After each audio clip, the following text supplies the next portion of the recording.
ನೃತ್ಯ ಮಾಡೋದಕ್ಕೆ ನಮಗೆ ಕಲಿಸ್ಕೊಡಿ ಇಲ್ಲರೂ ಬೇಡ. ಇಷ್ಟರ ಮಟ್ಟಿಗೆ ಒಂದು ಕನ್ನಡ ಸಂಸ್ಕೃತಿ ಇಲಾಖೆಯನ್ನ ಹಾಳುಗೆಡುವಂತ ಪ್ರಯತ್ನವನ್ನ ನಾವು ಮಾಡ್ತಾ ಇದ್ದೇವೆ ಅನ್ನುವಂಥದ್ದು ಮನಸ್ಸಲ್ಲಿ ಇಟ್ಕೊಳ್ಬೇಕಾದಂತ ಅಂಶ. ಕೇವಲ ಒಬ್ಬರನ್ನ ಹೊಣೆಗಾರರನ್ನಾಗಿ ಮಾಡೋ ಬದಲು ನಮ್ಮ ಹೊಣೆಗಾರಿಕೆಗೂ ಇದೆ, ನಾವು ತಪ್ಪಿಸ್ಕೊಳ್ಳೋ ಪ್ರಯತ್ನಗಳನ್ನು ಮಾಡಬಾರ್ದು. ಮತ್ತೆ ಇದಕ್ಕೇನು ನಮ್ಮಿಂದಲೇ ಶುದ್ಧೀಕರಣ ಆಗಬೇಕು. ನಮ್ಮಿಂದಲೇ ಜಯಪ್ರಕಾಶ್ ಗೌಡರ ಮಾತನ್ನು ತುಂಬಾ ಹೇಳಿದ್ರು. ನಾನು 35 ವರ್ಷಗಳಿಂದ ರಂಗತರಂಗ ಅನ್ನುವಂಥ ಒಂದು ಟೀಮ್ ಅನ್ನು ಕಟ್ಟಿಕೊಂಡು ಕೆಲಸ ಮಾಡ್ತಿದ್ದೀನಿ ಚಾಮರಾಜನಗರದಲ್ಲಿ. ಒಂದು 30-35 ನಾಟಕಗಳನ್ನು ಮಾಡಿದ್ದೀವಿ. ಅದು 200 ಪ್ರದರ್ಶನಗಳನ್ನು ಕರೆದು ನಾವು ಹೊರಗಿನವರನ್ನ ಕರೆಸಿ ನಾಟಕ ಮಾಡಿಸ್ತೇವೆ ಚಾಮರಾಜನಗರದಲ್ಲಿ.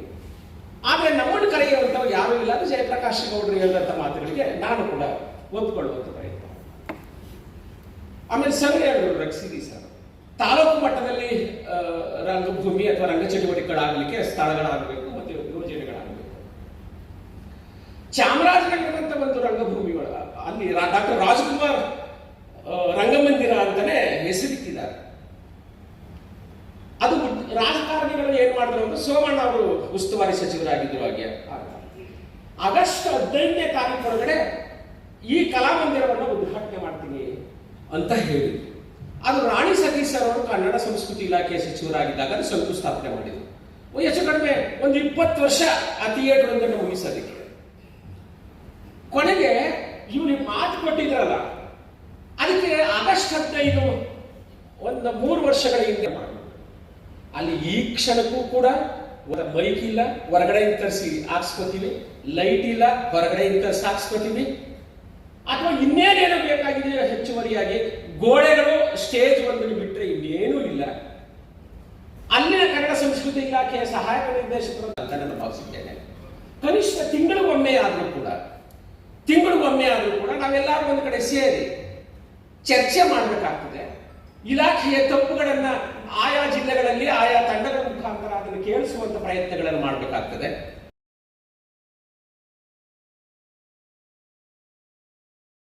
ಈಗ ನಾಟ್ಯ ವಿದುಷಿ ಡಾಕ್ಟರ್ ಸಾಂಬವಿ ಸ್ವಾಮಿ ಅವರು, ಇವರು ನಿರ್ದೇಶಕರು, ಆಯಾಮ academy of fine arts Mandya.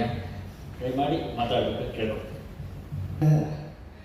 Representative ಆಗಿ ನನ್ನನ್ನು ಇಲ್ಲಿ ಗೌರವದಿಂದ ಬರಮಾಡಿಕೊಂಡು 4 ನನ್ನ ಅಭಿಪ್ರಾಯಕ್ಕೆ ಅವಕಾಶ ಮಾಡಿಕೊಟ್ಟಿರೋದಕ್ಕಾಗಿ ಒಂದೆರಡು ನನ್ನ ಅಭಿಪ್ರಾಯಗಳನ್ನು ನಾನು ಹೇಳಬಲ್ಲೆ ಅಷ್ಟೇ. ಇಲ್ಲಿ ಎಲ್ಲರ ಮಾತು ಕೇಳ್ತಾನೆ ಬಂದಿದ್ದೀವಿ. ಮುಖ್ಯವಾಗಿ ನಮ್ಮಲ್ಲಿ ಮಂಡ್ಯ ಜಿಲ್ಲೆ ಅಂದರೆ ಜಯಪ್ರಕಾಶ್ ಗೌಡರು ಎಷ್ಟು ಹಿರಿಯರು, ಅವರು ಕೂಡ ಮಾತಾಡಿದ್ದಾರೆ. ನನ್ನ ಒಂದು ಅನುಭವ ಹೇಳಬೇಕಂದ್ರೆ 26 ವರ್ಷ ಆಯಿತು ನಾವು ಆಯಾಮ ಅಕಾಡೆಮಿ ಅಂತ ಒಂದು ನೃತ್ಯ, ಸಂಗೀತ ಮತ್ತು ರಂಗಭೂಮಿ ಚಟುವಟಿಕೆಗಳನ್ನು ಕೂಡ ಮಾಡ್ತಾ ಬರ್ತಾ ಇರುವಂಥ ಒಂದು ಸಂಸ್ಥೆ. ಸಾಂಸ್ಥಿಕವಾಗಿಯೇ ಕೆಲಸ ಮಾಡ್ತಾ ಇದ್ದೀವಿ. ಸಂಘಟನೆ ಅನ್ನೋದಕ್ಕಿಂತ ನಾವು ಒಂದು ಸಂಸ್ಥೆಯಲ್ಲಿ ಶೈಕ್ಷಣಿಕವಾಗಿ ಕೆಲಸ ಮಾಡ್ತಾ ಇರುವಂಥದ್ದು ನಮ್ಮದು ಆಯಾಮ ಅಕಾಡೆಮಿ.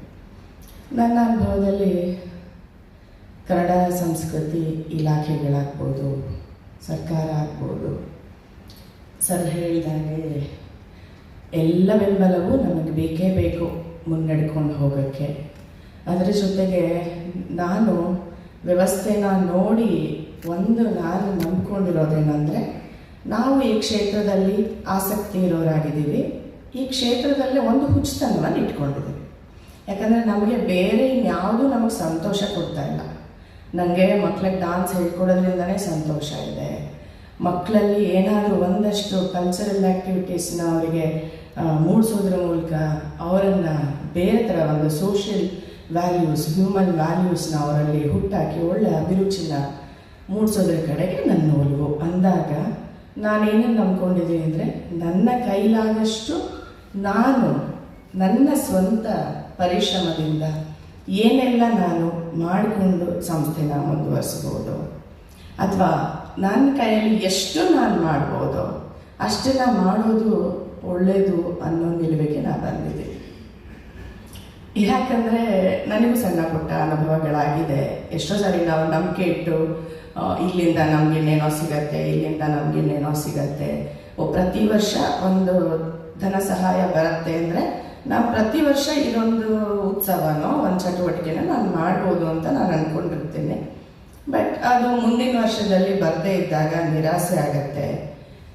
ಮತ್ತು ಯಾಕೆ ಬರಲಿಲ್ಲ, ತೌಲನಿಕ ಅಧ್ಯಯನ ಮಾಡಿದಾಗ ಅದಕ್ಕೆ ಏನು ಯಾವ ಥರದ ನಿಟ್ಟಿನಲ್ಲಿ ಯೋಚನೆ ಮಾಡಿದಾಗಲೂ ಯಾವುದೇ ಥರ ಏನು ಕ್ರೈಟೀರಿಯಾಗಳೇ ಕಾಣಿಸಲ್ಲ ನಮಗೆ. ಯಾರಿಗೆ ಸಹಾಯ ಮಾಡ್ತಾ ಇದೆ ಇಲಾಖೆ, ಎಂಥವ್ರನ್ನ ಗುರುತಿಸ್ತಾ ಇದೆ, ನಮ್ಮ ಶಕ್ತಿ ಅನುಸಾರ ಅದನ್ನು ಗುರುತಿ ನಮ್ಮ ನಿಲುವು ಧೋರಣೆಗಳನ್ನು ನಮ್ಮ ಸ್ವಂತ ಗಟ್ಟಿಯಾಗಬೇಕು ಅನ್ನೋದು ನನ್ನ ಇಷ್ಟ ಅನುಭವದಲ್ಲಿ. ಜೆ ಪಿ ಸರ್ ಹೇಳ್ದಂಗೆ ಅವರು ಅದನ್ನು ಕಟ್ಟಿ ಬೆಳೆಸ್ತಿರೋ ರೀತಿ, ಅವರು ಇವಾಗ ಬೆಳೆದು ಅವರು ತೋರಿಸ್ತಿರೋ ರೀತಿ. ಸ್ವಾಮಿ ಅವರಿಗೆ ಧನ್ಯವಾದಗಳು. ಅರ್ಥಬೀದಿ ಗೆಳೆಯರು ಸಂಸ್ಥೆಯ ಸಂತೋಷ್ ಪಟ್ಲ ಅವರು ದಯಮಾಡಿ ಸಮಾವೇಶ ಕೊಟ್ಟು ಮಾತಾಡಬೇಕು ಅಂತ ಹೇಳಿ.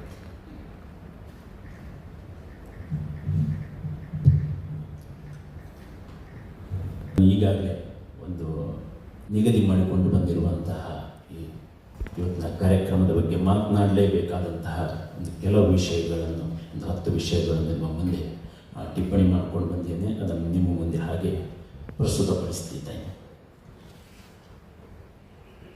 ಸಾಂಸ್ಕೃತಿಕ ನೀತಿಯ ಅನುಷ್ಠಾನ, ಇಲ್ಲಿ ನಾವು ಬಹಳ ಕಡಿಮೆ ಸಂಖ್ಯೆಯಲ್ಲಿ ಇಲ್ಲಿ ಇರಬಹುದು, ಆದರೆ ಇದರ ಹಿಂದಿರುವಂತಹ ಒಂದು ಉದ್ದೇಶ ಅಥವಾ ಜವಾಬ್ದಾರಿ ಬಹಳ ದೊಡ್ಡದಿದೆ. ಅದನ್ನು ಅಭಿನಂದಿಸುತ್ತಾ, ಅದಕ್ಕೆ ಕಾರಣಕರ್ತರಾದಂತಹ ಸಂಸದ ಸುರೇಶ್ ಅವರನ್ನು ಅಭಿನಂದಿಸುತ್ತಾ, ಮತ್ತು ಇಲ್ಲಿ ಸೇರಿರುವಂತಹ ಕನಿಷ್ಠ ಸಂಖ್ಯೆಯಲ್ಲಿ ಆದರೂ ಸೇರಿರುವಂತಹ ಎಲ್ಲರನ್ನು ಅಭಿನಂದಿಸುತ್ತಾ ನನ್ನ ಮಾತುಗಳನ್ನು ಆರಂಭಿಸ್ತಾ ಇದ್ದೇನೆ. ನಮ್ಮ ಉಡುಪಿಯಲ್ಲಿ ಒಂದು ಸುಮಾರು 30ರಿಂದ 35 ರಂಗ ಸಂಸ್ಥೆಗಳಿದ್ದಾವೆ ಉಡುಪಿ ಜಿಲ್ಲೆಯಲ್ಲಿ. ಈ 35 ರಂಗ ಸಂಸ್ಥೆಗಳನ್ನು ಒಂದು ವೇದಿಕೆಯಡಿಯಲ್ಲಿ ತರಲಿಕ್ಕೆ ನಾವು ಎಷ್ಟೇ ಪ್ರಯತ್ನ ಪಟ್ಟರೂ ಅದು ಇವತ್ತಿನವರೆಗೂ ನಮಗೆ ಸಾಧ್ಯ ಆಗಿಲ್ಲ. ಒಂದು ತಂಡದ ಮುಖ ಒಂದು ಕಡೆಗೆ ಇದ್ದರೆ ಇನ್ನೊಂದು ತಂಡದ ಕಲಾವಿದರ ಮುಖ ಇನ್ನೊಂದು ಕಡೆಗೆ ಇರುವಂತಹ ಆಡಿರುವಂತಹ ಎಲ್ಲ ಮಾತುಗಳಿಗೆ ನನ್ನ ಸಂಪೂರ್ಣ ಸಹಮತವನ್ನು ವ್ಯಕ್ತಪಡಿಸುತ್ತಾ ನಾನು ಮಾತಾಡ್ತಾ ಇದ್ದೇನೆ. ಅವರ ಕನಸು ಬಹಳ ದೊಡ್ಡದಿದೆ, ಆದರೆ ಅವರು ಆಡಿರುವಂತಹ ಕನಸಿನ ಮಾತುಗಳು ಅದು ಸಾಧ್ಯನ ಈಗಿನ ಪರಿಸ್ಥಿತಿಯಲ್ಲಿ?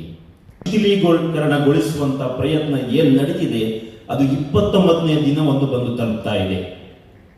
ಇದು ಬಹಳ ನಮ್ಮ ಪಕ್ಕದವರಿಗೆ, ನಮ್ಮ ಹತ್ತಿರದವರಿಗೆ ಇದು ಅರ್ಥ ಆಗದೇ ಇರುವಂತಹ ಒಂದು ಒಂದು ಒಂದು ತೀರ ಆತಂಕದವಾದಂತಹ ಸನ್ನಿವೇಶದಲ್ಲಿ ನಾವಿದ್ದೇವೆ. ಬಹುಶಃ ಹಣ ಪಡೆಯುವ ಉದ್ದೇಶಕ್ಕೆ ಮಾತ್ರ ಬಹಳ ದೊಡ್ಡ ಪತ್ರಕರ್ತ ವಡ್ಡರ್ಸೆ ರಘುರಾಮ್ ಶೆಟ್ರು ಅವರ ಪತ್ರಿಕೋದ್ಯಮದ ಶಿಷ್ಯರಿಗೆ ಹೇಳ್ತಿದ್ರು, ನೀನು ಸಮಯ ನೋಡಿಕೊಂಡು ಕೆಲಸ ಮಾಡುವುದಾದರೆ ನೀನು ಆದಷ್ಟು ಬೇಗ ಕಸದ ಬುಟ್ಟಿಗೆ ಸೇರ್ತೀಯ ಅಂತ ಪತ್ರಕರ್ತ ಹೇಳಬೇಕು. ಕನಿಷ್ಠ ಒಂದು 3 ತಿಂಗಳಿಗೊಮ್ಮೆ ಆದರೂ ಸಹ ಅದರ ಸಭೆ ಸೇರಿ ನಾವು ನಿರ್ಣಯಗಳನ್ನು ಕಟ್ಟಿಕೊಂಡು ನಮ್ಮ ಒಕ್ಕೂಟವನ್ನು ಬಲಪಡಿಸಿದ್ರೆ ಆವಾಗ ನಮಗೆ ಸರ್ಕಾರದ ಹತ್ರ ಹೋಗಲಿಕ್ಕೆ ಬಹಳ ದೊಡ್ಡ ನೈತಿಕ ಮತ್ತು ಸಂಘಟನಾ ಶಕ್ತಿ ಗಟ್ಟಿಯಾಗ್ತದೆ ಎಂಬುದಾಗಿ ನನ್ನ ಇನ್ನೊಂದು ಭಾವನೆ. ಉಡುಪಿಯಲ್ಲಿ ಈ ಬಾರಿ ಅದರಿಂದ ಅನುದಾನ ಬಿಡುಗಡೆಯಾಗಿದೆ. ಅದು ಕೇವಲ ನಾಟಕ ಅಥವಾ ರಂಗಭೂಮಿ, ಸಂಗೀತ, ಯಕ್ಷಗಾನವನ್ನು ಸೇರಿಸಿ 35 ಸಂಸ್ಥೆಗಳಿಗೆ. ಮ್ಯಾಕ್ಸಿಮಮ್ ಒಂದು ಸಂಸ್ಥೆಗೆ ಎಷ್ಟು ಕೊಟ್ಟಿದ್ದಾರೆ ಅಂತ ಹೇಳಿದ್ರೆ 1.5 ಲಕ್ಷ 2 ಸಂಸ್ಥೆಗಳಿಗೆ. 35 ತಂಡಗಳು, ವರ್ಷಕ್ಕೆ ಒಂದು 10-15 ನಾಟಕಗಳು ತಯಾರಾಗ್ತವೆ ಉಡುಪಿಯಲ್ಲಿ. ಯಾವುದೇ ರಂಗ ತಂಡದ ನಾಟಕ ಬೆಂಗಳೂರು, ಮೈಸೂರಿನಲ್ಲಿ ಪ್ರದರ್ಶನ ಕಾಣುವುದಿಲ್ಲ. ಬೆಂಗಳೂರಿನಲ್ಲಿ ಪ್ರತಿ ವರ್ಷ ಹುಟ್ಟಿಕೊಳ್ಳುವಂತಹ ಹೊಸ ಹೊಸ ಸಂಸ್ಥೆಗಳು, ಕಲಾವಿದರು ಅವರೇ ಆಗಿರ್ತಾರೆ, ತಂಡದ ಹೆಸರು ಮಾತ್ರ ಚೇಂಜ್ ಆಗಿರ್ತದೆ. ಎಲ್ಲಾ ಸಂಸ್ಥೆಗಳನ್ನು ನಾವು ಉಡುಪಿ ಕರೆಸ್ತೀವಿ. ಉಡುಪಿಯಲ್ಲಿ ಒಂದು ವರ್ಷಕ್ಕೆ 200 ನಾಟಕ ಪ್ರದರ್ಶನಗಳು ನಡೀತವೆ. ನಿಮಗೆ ಆಶ್ಚರ್ಯ ಆಗುತ್ತೆ, ಒಂದೇ 80-90 ಲಕ್ಷ ಪ್ರತಿ ರಂಗಾಯಣಕ್ಕೆ ಮೀಸಲಿಟ್ಟಿದ್ದಾರೆ. ಅದರಲ್ಲಿ ಅತಿ ಕಡಿಮೆ ಅನುದಾನ ಬಂದಿರುವಂತದ್ದು ನಮ್ಮ ಕರಾವಳಿ ರಂಗಾಯಣ. ನಾನು ಮಾಡ್ತಾ ಇದ್ದೆ, ಕರಾವಳಿ ರಂಗಾಯಣಕ್ಕೆ 50 ಲಕ್ಷ ಬಂದಿರುವಂಥದ್ದು. ಕರಾವಳಿಯನ್ನು ಎಷ್ಟು ಎಲ್ಲಿವರೆಗೆ ನಾವು ಇದು ಮಾಡಿದ್ದೀವಿ ಅಂತ ಹೇಳಿದ್ರೆ, ಬೇರೆಲ್ಲ ಶಿವಮೊಗ್ಗ ರಂಗಾಯಣಕ್ಕೆ ವಿಶೇಷ ಅನುದಾನದಡಿಯಲ್ಲಿ 1 ಕೋಟಿ ರೂಪಾಯಿಯನ್ನು ಕೊಟ್ಟಿದ್ದಾರೆ, 1 ಕೋಟಿ ರೂಪಾಯಿ ಇನ್ನೊಂದು ನಾಟಕಕ್ಕೆ ಸಿದ್ಧವಾಗ್ತಿದೆ ಎನ್ನುವಂತಹ ಒಂದು ಮಾತನ್ನು ಕೇಳಿದ್ದೇನೆ. ನಾವು ಸರ್ಕಾರದಿಂದ ಪ್ರಾಯೋಜಕತ್ವವನ್ನು ಪಡೆದಿರುವಂತಹ ನಾಟಕಗಳನ್ನು ನಾವು ಮಾಡಿಸುವುದಿಲ್ಲ. ಈ ನಿರ್ಧಾರಕ್ಕೆ ನಾವು ಒಮ್ಮತವಾಗಿ ಬರಲೇಬೇಕು. ಫೀಲ್ಡಿನತ್ತ ಕೊಂಡೊಯ್ಯಲಾಗ್ತಾ ಇದೆ. ಪ್ರೊಫೆಷನಲಿಸಮ್ ಅನ್ನು ತರ್ತ. ಪ್ರೊಫೆಷನಲಿಸಮ್ ಯಾವುದರಲ್ಲಿ? ವೃತ್ತಿಪರತೆಯಲ್ಲಿ ಅಲ್ಲ. ಬ್ರಾಂಚಸ್ಗಳನ್ನು ಓಪನ್ ಮಾಡುವುದರ ಮೂಲಕ. ಅದು ಮೈಸೂರಿಗೂ ಸತ್ಯ, ಕರಾವಳಿಗೂ ಸತ್ಯ ಹೇಳಿ ನಾನು ಮಾತನ್ನು ಮುಗಿಸ್ತೇನೆ. SIR ಬಗ್ಗೆ ರಂಗ ಕಲಾವಿದರು, ರಂಗ ಸಂಘಟನೆಗಳು ಮಾತನಾಡುವುದು ಬೇಡವಾ? ಸುಮ್ಮನೆ ಕುಳಿತುಕೊಳ್ಳುತ್ತೀರಾ ಎಷ್ಟು ದಿನ? ಇದರ ಬಗ್ಗೆ ಒಂದು ಒಮ್ಮತದ ನಿಲುವಂತೂ SIR ಬಗ್ಗೆ. ಯಾಕೆಂದ್ರೆ ವರ್ತಮಾನ ವಿಶ್ವದ ವೇದಿಕೆಗೆ ಮೊಟ್ಟ ಮೊದಲಾಗಿ ಗಿರಿಜನ ಸಮಗ್ರ ಅಭಿವೃದ್ಧಿ ಕಲಾ ಸಂಸ್ಥೆ ಮಾಡಿಕೊಂಡು ನಾವು ಬಂದಿದ್ದೀವಿ. ನಾಗರಹೊಳೆ ಫಾರೆಸ್ಟಲ್ಲಿರುವಂಥ ಜೇನುಕುರುಬ ಸಮುದಾಯ, ಹಾಗೆ ವೇದಿಕೆ ಮೇಲೆ ಕೂತಿರುವಂಥ ಕೊಡಗು ಜಿಲ್ಲೆಯ ಹಾಗೂ ಮೈಸೂರು ಜಿಲ್ಲೆ, ಈ ಜೇನುಕುರುಬ ಸಮುದಾಯದ ಮೊಟ್ಟ ಮೊದಲಾಗಿ ಒಂದು ಟ್ರಸ್ಟನ್ನು ನಾವು ಮಾಡಿದ್ದೀವಿ. ಮಾಡಲಿಕ್ಕೆ ಕಾರಣ ನಮ್ಮ ಮೂಲ ಭಾಷೆಗಳಾಗ್ಬೋದು, ನಮ್ಮ ಕಲೆಗಳಾಗ್ಬೋದು ತುಂಬ ನಶಿಸಿ ಹೋಗೋದ್ರಿಂದ ಜೇನುಕುರುಬ ಸಮುದಾಯ ಅನ್ನುವಾಗ ಜೇನಿಗೆ ಮರಗಿಡ ಪ್ರಾಣಿ ಪಕ್ಷಿ ತುಂಬ ಹತ್ತಿರವಾಗಿ ಬದುಕುವಂಥ ನಾವು ಆದಿವಾಸಿ ಜನರು. ಇದೆಲ್ಲೋ ನೋಡುವಾಗ ರಾಜ್ಯ, ರಾಷ್ಟ್ರ, ಅಂತಾರಾಷ್ಟ್ರ ನಮ್ಮ ವಾಯ್ಸ್ಗಳು, ನಮ್ಮ ಕಲೆಗಳು ಕಾಣಿಸ್ತಾರೆ ತುಂಬ ಕಮ್ಮಿ ಆಗಿತ್ತು. ಒಟ್ಟರೆ ಇದು ಯಾವಾಗ ನಮ್ಮ ಕಲೆಗಳನ್ನ ನಾವು ಮುಂದೆ ತಗೊಬರಬೇಕು ನನ್ನ ಮಾಡ್ತಾ ಬಂದು, ಆಮೇಲೆ ಕನ್ನಡ ಸಂಸ್ಕೃತಿ ಇಲಾಖೆಯವರು ಕೂಡ ಒಂದಷ್ಟು ಸಪೋರ್ಟ್ಗಳನ್ನ ಮಾಡಿ ಮುಂದೆ ಬನ್ನಿ ಅಂತಲೂ ಕೂಡ ಸಪೋರ್ಟ್ ಮಾಡಿದ್ದಾರೆ. ಹಾಗಾಗಿ ನಾವು ಯಾವಾಗ ನಮ್ಮ ಕಲೆಗೆ ನಾವು ಇದನ್ನು ಗೊತ್ತಿಲ್ಲ, ನಮಗೆ ಟ್ರಸ್ಟ್ ಆಗ್ಬೋದು, ಈ ರೀತಿ ಕಲೆ ಬಗ್ಗೆ ನಮಗೆ ಈ ಥರ ಸರ್ಕಾರಗಳಿಂದ ನಮಗೆ ಈ ಥರದ ಅನುದಾನಗಳನ್ನು ಕೂಡ ಕೊಡ್ತಾರೆ ಅನ್ನೋದು ನಿಜವಾಗ್ಲೂ ನಮಗೆ ಗೊತ್ತಿರಲಿಲ್ಲ. ಆದರೆ ತುಂಬ ಕಷ್ಟನೂ ಕೂಡ ನಾವು ಪಟ್ಟಿದ್ದೀವಿ. ಬೆಂಗಳೂರಿಗೆ ಹೋಗಿ ಅಲ್ಲಿ ದುಡ್ಡಲ್ಲಿ ಲಾಸ್ ಮಾಡ್ಕೊಂಡಿದ್ವಿ. ಅಲ್ಲಿಂದ ಬರುವಾಗ ನಾವೇನೋ ಇಲ್ಲಿಂದ ಒಂದು ವೆಹಿಕಲ್ ಹಿಡ್ಕೊಂಡು ಹೋಗ್ಬೇಕಾದ್ರೂ ಕೂಡ ಆ ದಿನ ಪೇಮೆಂಟ್ ಮಾಡಲಿಕ್ಕೆ ನಮ್ಮ ಕೈಲಿ ಇರೋದಿಲ್ಲ. ಅದನ್ನ ನಂಬ್ಕೊಂಡು ಹೋಗ್ಬಿಡ್ತೀವಿ, ಅದು ನಮಗೆ ಕರೆಕ್ಟಾಗಿ ಸಿಗೋದಿಲ್ಲ. ತುಂಬ ಲಾಸ್ ಕೂಡ ನಾವು ಆಗಿದ್ದೀವಿ. ಆದರೂ ನಮ್ಮ ಕಲೆಗಳನ್ನ ನಾವು ನಿಲ್ಲಿಸಬಾರ್ದು, ಇದನ್ನ ಯಾವ್ಯಾದ್ರಿಂದ ಮುಂದೆ ತಗೊಂಡು ಹೋಗ್ಬೇಕು ಅಂತೇಳಿ ತುಂಬ ಒಂದು ಒಳ್ಳೆಯ ಮನಸ್ಥಿತಿಯಿಂದ ನಾವು ಇದನ್ನ ಮುಂದೆ ತಗೊಂಡು ಬರ್ತಾ ಇದ್ವಿ. ಅದ್ರ ಜೊತೆಗೆ ಈಗ ಸುರೇಶ್ ಸರ್ ಕೂಡ ಫೋನ್ ಮಾಡಿ ಹೇಳಿದರು, ನೀವು ಬನ್ನಿ ಅಂತೇಳಿ. ಅದಕ್ಕೆ ಒಟ್ಟು ಕೆಲವೊಂದಷ್ಟು ನಮಗೆ ವಿಚಾರಗಳು ಮಾತಾಡ್ಬೋದು, ಇನ್ನು ಮುಂದೆ ಏನನ್ನೋದು ಕೂಡ ನಮಗೆ ಗೊತ್ತಾಗೋದಿಲ್ಲ. ತಾವುಗಳೆಲ್ಲ ಕೈ ಜೋಡಿಸಿ ಇನ್ನು ಮುಂದೆ ಯಾವ ರೀತಿ ನಮ್ಮ ಕಲೆಗಳಿಗೆ ಸಪೋರ್ಟ್ ಕೊಡ್ತಾರೆ ಅಂತೇಳಿ ಒಂದು ಆಸೆ ಇದೆ. ಒಟ್ಟು ನಮಗೆ ಇಷ್ಟೇ ಹೇಳಲಿಕ್ಕೆ ಇಷ್ಟಪಡೋದಿಲ್ಲ ಅಂತ ಹೇಳಿದರೆ, ಕಲಾವಿದರು ಮೈಸೂರು ಜಿಲ್ಲೆಯಿಂದ ಕೊಡಗಿಗೆ ಬರ್ಬೋದು, ಕೊಡಗಿಂದ ಮೈಸೂರು ಜಿಲ್ಲೆಗೆ ಬರ್ಬೋದು. ಆದರೆ ಇಲಾಖೆ ಕಡೆಯಿಂದ ತುಂಬ ನಮಗೆ ಕೊಡುವಂಥ ಸಹಾಯಧನ ತುಂಬ ಕಮ್ಮಿಯಲ್ಲಿ ಇರುತ್ತೆ. ಸ್ವಲ್ಪ ಹೆಚ್ಚು ಕೊಟ್ಟರೆ ನಮಗೆ ತುಂಬ ಅನುಕೂಲ. ಅದು ಏನಾದರೂ ಅಕಸ್ಮಾತ್ ಬರುವ ದಾರಿಯಲ್ಲಿ ಒಂದು 25,000 ರೂಪಾಯಿ ಕೊಡ್ತಾರೆ, ಇಲ್ಲ ಅಂತ ಹೇಳ್ತಾ ಇಲ್ಲ. ಅಕಸ್ಮಾತ್ ಆಕ್ಸಿಡೆಂಟ್ ಆಯಿತು, ಕೆಲವೊಂದಷ್ಟು ಬೇರೆ ಕಾರಣಗಳಾಯಿತು, ಅದಕ್ಕೆಲ್ಲ ತುಂಬ ಜವಾಬ್ದಾರಿನೇ ಇರೋದಿಲ್ಲ. ಇದೊಂದು ತುಂಬ ಬೇಜಾರು. ನಮ್ಮ ಕಲೆ ಬಿಡೋದಲ್ಲ, ನಾವು ಇಲ್ಲಿ ಬಂದು ತೋರಿಸೋದಲ್ಲ, ಆ ಥರದ ಒಂದು ಪರಿಸ್ಥಿತಿ ನಮಗೆ ಆಗುತ್ತೆ. ಆದರೆ ನಾವು ಕಾಡಿನೊಳಗಡೆ ಇದ್ಕೊಂಡು ಊಟದ ಬೆಲೆ ನಮಗೆ ಗೊತ್ತಿರಲಿಲ್ಲ. ಬಂದಮೇಲೆ ನಾವು ಮೈಸೂರು ಬೆಂಗಳೂರು ಬಂದಮೇಲೆ ಊಟದ ಬೆಲೆ ಗೊತ್ತಾಯಿತು. ಒಂದು ಊಟಕ್ಕೆ 100 ರೂಪಾಯಿ ಇದೆ, 200 ರೂಪಾಯಿ ಇದೆ, 500 ರೂಪಾಯಿ ಇದೆ, 1000 ರೂಪಾಯಿ ಇದೆ ಅನ್ನೋದನ್ನ ಈ ಕಲೆ ಮೂಲಕ ನಾವು ತಿಳ್ಕೊಂಡಿದ್ದೀವಿ. ಈ ಪರಿಸ್ಥಿತಿಯಲ್ಲಿ ನಾವು ಕೂಡ ಈ ಕಲೆಗಳನ್ನ ನಾವು ಮುಂದೆ ತೆಗೊಬರ್ತಾ ಇದ್ದೀವಿ. ಎಲ್ಲ ಸಂಘ ಸಂಸ್ಥೆಯವರು ಕೂಡ ಇದಕ್ಕೆ ಹೆಚ್ಚಿನ ಒಂದು ಒಗ್ಗಟ್ಟು ಸೇರಿ ಸರ್ಕಾರ ಕೊಡುವಂಥ ಅನುದಾನಗಳನ್ನ ನಮಗೆ ನೇರವಾಗಿ ಸಿಗೋದು ತುಂಬ ಉತ್ತಮ. ಮತ್ತು ಅವರು ಕೂಡ ಸರ್ಕಾರದವರು ಕೂಡ ತಿಳ್ಕೋಬೇಕಾಗಿದೆ. ಎಲ್ಲೋ ಒಂದು ಕಡೆಗೆ ಸ್ಪೆಷಲ್ ನಾವು ST ಜೈನ ಕುರುಬ ಸಮುದಾಯ ಅನ್ನೋಂಥದ್ದು, ಅದರಲ್ಲಿ ನಮಗಂತೂ ಸ್ಪೆಷಾಲಿಟಿ ಯಾವುದೇ ಸಿಗೋದಿಲ್ಲ. ನಮ್ಮ ಸರ್ಕಾರದ ಆಗ್ಬೋದು, ST ಸರ್ಕಾರ ಆಗ್ಬೋದು, ಕರೆಕ್ಟಾದ ಒಂದು ವ್ಯವಸ್ಥೆಗಳನ್ನೇ ಸಿಗೋದಿಲ್ಲ. ಬಂದು ಎಲ್ಲರೂ ನಮ್ಮ ಹಾಡಿಗಳನ್ನ ನೋಡಿ ಮೂಲ ಆದಿವಾಸಿ ಸಮುದಾಯದ ಬದುಕಿಯಾಗಿ ಇದೆ ನನ್ನ. ಅದಕ್ಕೆ ನಾವು ಹಾಡಿನ ಮೂಲಕ, ಕುಣಿತದ ಮೂಲಕ, ಡ್ರಮ್ಮಲ್ಲಿ ನಾವು ಹೊಡಿತಾ ಇದ್ದೀವಿ. ತಾವುಗಳೆಲ್ಲ ನೋಡಿರ್ಬೋದು, ಕೆಲವೊಂದು 4 ಫಿಲಮಲ್ಲಿ ಕೂಡ ಹಾಡಾಡಿದ್ದೀವಿ. ಭೀಮಾ ಫಿಲಮಲ್ಲಿ ಹಾಡಾಡಿದ್ದೀವಿ, ಪೆಪ್ಪೆ ಮೂವಿಯಲ್ಲಿ ಹಾಡಾಡಿದ್ದೀವಿ, ರಿಪನ್ ಸಾಂಗಲ್ಲಿ ಹಾಡಾಡಿದ್ದೀವಿ. ಕೆಲವೊಂದಿಷ್ಟು ನಮ್ಮ ಪರಿಸ್ಥಿತಿನ ಜನರಿಗೆ ಅರ್ಥ ಮಾಡಿಸ್ಬೇಕು. ನಮ್ಮ ಭಾಷೆಗಳು ಬಿಟ್ಟು ಹೋಗ್ತಾ ಇದೆ, ನಮ್ಮ ಸಂಸ್ಕೃತಿಗಳು ನಶಿಸಿ ಹೋಗ್ತದೆ ಅನ್ನೋದನ್ನ ಮಾಡ್ತಾ ಇದ್ವಿ. ಸರಿಯಾದ ರೀತಿಯಲ್ಲಿ ನಮಗೆ ಸರ್ಕಾರ ಇನ್ನೂ ಸ್ಪಂದಿಸಬೇಕು. ತಾವುಗಳೆಲ್ಲ ಸಪೋರ್ಟ್ ಮಾಡ್ತಿರೋಂಥ ನನಗೊಂದು ನಂಬಿಕೆ ಇದೆ. 2 ಮಾತಾಡಲಿಕ್ಕೆ ಅವಕಾಶ ಕೊಟ್ಟಂತ ಎಲ್ಲರಿಗೂ ಧನ್ಯವಾದ. ಶ್ರೀಯುತ ರಮೇಶ್ ಅವರಿಗೆ ಧನ್ಯವಾದಗಳು. ಈಗ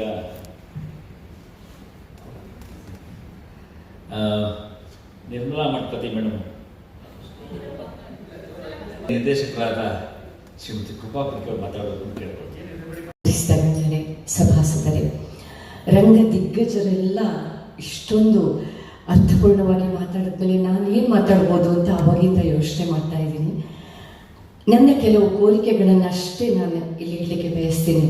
ನಿರ್ಮಲಾ ಮೇಡಮ್ ಹೇಳಿದರು, ಮತ್ತು ನಿಮಗೆಲ್ಲ ಗೊತ್ತಿರುವ ಹಾಗೆ ಕೆಲವು ನಾವು ರಿಕ್ವೆಸ್ಟ್ಗಳನ್ನು ಸರ್ಕಾರಕ್ಕೆ ಮಾಡಿಕೊಳ್ಬಹುದೇನೋ ರಂಗ ಸಮಾಜದ ಅಡಿಯಲ್ಲಿ ಅಥವಾ ನೃತ್ಯ ಕಲಾವಿದರ ಒಕ್ಕೂಟದಲ್ಲಿ. ಮೊಟ್ಟ ಮೊದಲನೆಯ ರಿಕ್ವೆಸ್ಟು, ನಾವು ಈಗ ಕಲಾಮಂದಿರ ಅಥವಾ ಕಿರುರಂಗ ಮಂದಿರವನ್ನು ಕಾಯ್ದಿರಿಸಬೇಕಾದ್ರೆ 3 ತಿಂಗಳ ಮೊದಲು ಆನ್ಲೈನ್ ಬುಕ್ಕಿಂಗ್ ಅಂತ ಏನಿದೆ, ಈ ವ್ಯವಸ್ಥೆಯನ್ನು ಕಲಾವಿದರಿಗೆ ಮಾತ್ರ, ಕಲಾ ತಂಡಗಳಿಗೆ ಮಾತ್ರ ಸ್ವಲ್ಪ ಸಡಿಲಗೊಳಿಸಿ, ಯಾವುದಾದ್ರೂ ವಾರದಲ್ಲಿ 1 ದಿನ ಅಥವಾ ತಿಂಗಳಿಗೆ 1 ದಿನ ಯಾವುದಾದ್ರೂ ಒಂದು ಕಲಾ ತಂಡಕ್ಕೆ ನಾವು ಫ್ರೀಯಾಗಿ ಕೊಡ್ತೀವಿ ಅಂತ ಹೇಳುವಷ್ಟು ಶಕ್ತಿ ಸರ್ಕಾರಕ್ಕಿದೆಯಾ ಅನ್ನೋ ನನ್ನ ಪ್ರಶ್ನೆ. ಬಹುಶಃ ಇದು ಫ್ರೀಯಾಗಿ ಕೊಟ್ಟರೆ ಸಂಘಟಕರಿಗೆ, ಒಬ್ಬ ಆರ್ಗನೈಸ್ ಮಾಡುವವರಿಗೆ ಸುಮಾರು ಒಂದು 7-8 ಸಾವಿರ ಅಷ್ಟು ಒಂದು ಏನು ಈ ಸಭಾಂಗ ದುಡ್ಡೇನಿದೆ ಅದು ಬರ್ಡನ್ ಕಮ್ಮಿ ಆಗ್ಬೋದು ಅಂತ ನನ್ನ ಭಾವನೆ. ಆದರೆ ನಾವು ಆರ್ಗನೈಸರ್ಸ್ ಅದನ್ನು ಬಹಳ ನಿಯತ್ತಿಂದ ಕೆಲಸ ಮಾಡಿ ತೋರಿಸ್ಬೇಕು. ಯಾವುದಾದ್ರೂ ಒಂದು ಸಂಗೀತ, ನೃತ್ಯ, ನಾಟಕ, ಸಾಹಿತ್ಯ, ಈ 4ರಲ್ಲಿ ಯಾವುದಾದ್ರೂ ಒಂದು ಸಂಸ್ಥೆಗೆ ಇದನ್ನು ಫ್ರೀಯಾಗಿ ಕೊಡಬೇಕು ಅಂತ ನಾನು ನಿಮ್ಮೆಲ್ಲರ ಪರವಾಗಿ ಕೇಳ್ಕೊಳ್ತೀನಿ.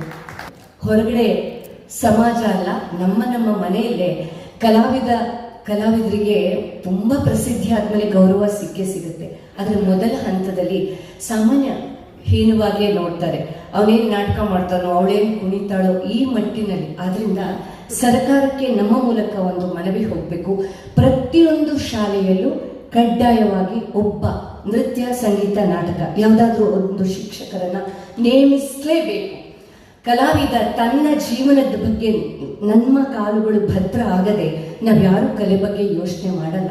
ಹೊಟ್ಟೆ ತುಂಬಿದ ಮೇಲೇ ನಾವು ಕಲೆ, ಸಮಾಜ, ನಾವು ವೇದಿಕೆ ಮೇಲೆ ಕೂತು ಎಷ್ಟು ಬೇಕಾದರೂ ಮಾತಾಡ್ಬೋದು. ಆದರೆ ಪ್ರಾಯೋಗಿಕವಾಗಿ ನನ್ನ ಒಂದು ಕಾಲುಗಳು ಭದ್ರವಾಗಿದ್ದರೆ ಮಾತ್ರ ನಾನು ನಾಟಕದ ಬಗ್ಗೆ, ಸಾಹಿತ್ಯದ ಬಗ್ಗೆ, ಸಂಗೀತ, ನೃತ್ಯದ ಬಗ್ಗೆ ಯೋಚನೆ ಮಾಡಲಿಕ್ಕೆ ಸಾಧ್ಯ. ಆದ್ದರಿಂದ ಪ್ರತಿಯೊಬ್ಬ ಯುವ ಕಲಾವಿದ, ಅದಕ್ಕೆ ಬೇಕಾದರೆ ನಿರ್ಬಂಧಗಳನ್ನು ಹಾಕಲಿ, ಇಂತಿಂಥ ಡಿಗ್ರಿಗಳಾಗಬೇಕು, ಇಷ್ಟು ವರ್ಷ ಸರ್ವಿಸ್ ಆಗಬೇಕು, ಆಕಾಶವಾಣಿ ಗ್ರೇಡಿಂಗ್ ಇರಬೇಕು, ಏನಾದರೂ ಆಗಲಿ. ಆದರೆ ಪ್ರತಿಯೊಬ್ಬ ಕಲಾವಿದನಿಗೂ ಪ್ರತಿಯೊಂದು ಹೈಸ್ಕೂಲ್ ಮಟ್ಟದಲ್ಲಾದರೂ ಸರಿ, ಎಷ್ಟೊಂದು ಹೈಸ್ಕೂಲ್ಗಳಿದೆ, ಎಲ್ಲ ಕಡೆನೂ ಒಂದೊಂದು ಉದ್ಯೋಗಕ್ಕೆ ಅವಕಾಶ ಸಿಕ್ಕಿದ್ರೆ ಕಲಾವಿದ ತನ್ನಿಂದ ತಾನೇ ಭದ್ರ ಆಗ್ತಾ ಹೋಗ್ತಾನೆ. ನಮ್ಮ ಊರಿನ ಇನ್ನೊಂದು ತಂಡವನ್ನು ಯಾಕೆ ಕರಿಬಾರ್ದು ನನ್ನ ವಾರ್ಷಿಕೋತ್ಸವದಲ್ಲಿ? ಹಾಗೆ ಕರೆದಾಗ, ನಾವು ದೊಡ್ಡ ಮನಸ್ಸು ಮಾಡಿ ಕರೆದಾಗ, ಉಡುಪಿ ಶ್ರೀಯುತರು ಹೇಳಿದ್ರು 50,000 30,000. ತುಂಬ ಧನ್ಯವಾದಗಳು ಮೇಡಮ್. ಮಠಪತಿ ಮೇಡಮ್ ಮಾತಾಡ್ತೀರ ನೀವೀಗ? ನಾವು ಮಾತಾಡ್ತೀವಿ. ಶ್ರೀಮತಿ ನಿರ್ಮಲಾ ಮಠಪತಿ ಮೇಡಮ್ ಅವರು ಈಗ ಮಾತಾಡಬೇಕು. ಮೈಸೂರು ವಲಯ ಸಮಾವೇಶದ ವೇದಿಕೆಯನ್ನು ಅಲಂಕರಿಸಿರುವಂತಹ ಹಾಗೂ ವೇದಿಕೆ. ಆದರೆ ಎರಡು ವಿಚಾರಗಳನ್ನ ನಿಮ್ಮ ಗಮನಕ್ಕೆ ತರಬೇಕು. ಯಾಕಂದರೆ ಇಷ್ಟು ಜನ ಮಾತಾಡಿದ ಮೇಲೆ ನನಗೂ ಇಲಾಖೆಯ ಅಧಿಕಾರಿಯಾಗಿ ಒಂದು ಜವಾಬ್ದಾರಿ ಇದೆ. ಸೊ ಆ ಜವಾಬ್ದಾರಿಯಿಂದ ನುಚ್ಕೊಳ್ಳೋಕ್ಕೆ ಸಾಧ್ಯ ಆಗೋದಿಲ್ಲ. ನನ್ನ ಕರ್ತವ್ಯ ನಾನು ಹೇಳಬೇಕು. ನಿಮಗೆ ಉಚಿತವಾಗಿ ಯಾಕೆ ಕೊಡಬಾರ್ದು ಅಂತ ಕೇಳ್ತಾ ಇದ್ರು. ಮೇಡಮ್, ನಿಮಗೆ ಗೊತ್ತಿದೆ, ನಾವು ಇಲಾಖೆಗೆ ಸೇರಿದ ಹೊಸದರಲ್ಲಿ ನಮ್ಮ ಇಲಾಖೆಯ ಕಾರ್ಯವ್ಯಾಪ್ತಿ ಎಷ್ಟು ಸೀಮಿತವಾಗಿತ್ತು ಮತ್ತು ಇವತ್ತು ಎಷ್ಟು ವಿಸ್ತಾರವಾಗಿದೆ ಅಂತ ಹೇಳಿ. ಬೇರೆ ಸಭಾಂಗಣಗಳಿಗೆ ಏನು ಒಂದು ಫೀಸ್ ಕಟ್ತಾ ಇದ್ದೀರಲ್ಲ, ಅದಕ್ಕೆ ನಾವು ಕಂಪೇರ್ ಮಾಡಿದಾಗ ತುಂಬ ಕಡಿಮೆ ಒಂದು ಫೀಸನ್ನು ಸರ್ಕಾರ ರಂಗಮಂದಿರಗಳಿಗೆ ನಿಗದಿಪಡಿಸಿದೆ. ಅದು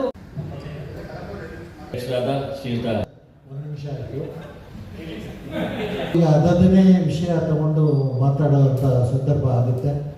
ನಾನಾದರೂ ಈ ಬೆಂಗಳೂರಿನಲ್ಲಾದ ಸಮಾವೇಶದಲ್ಲಿ ಇದೇ ಥರ ವಿಚಾರ ಸಂಕಿರಣದಲ್ಲಿ ಬರೀ ಧನಸಹಾಯದ ಬಗ್ಗೆನೇ ಎಲ್ಲ ಚರ್ಚೆ ಹೆಚ್ಚಿಗೆ ಆಯಿತು ಮತ್ತು ಈ ಸಂಘಟಕರ ಸಂಕಷ್ಟಗಳೇನು, ಅವರ ಪಾಡೇನು ಅನ್ನೋದ್ರ ಬಗ್ಗೆ ಚರ್ಚೆ ಆಗಲೇ ಇಲ್ಲ.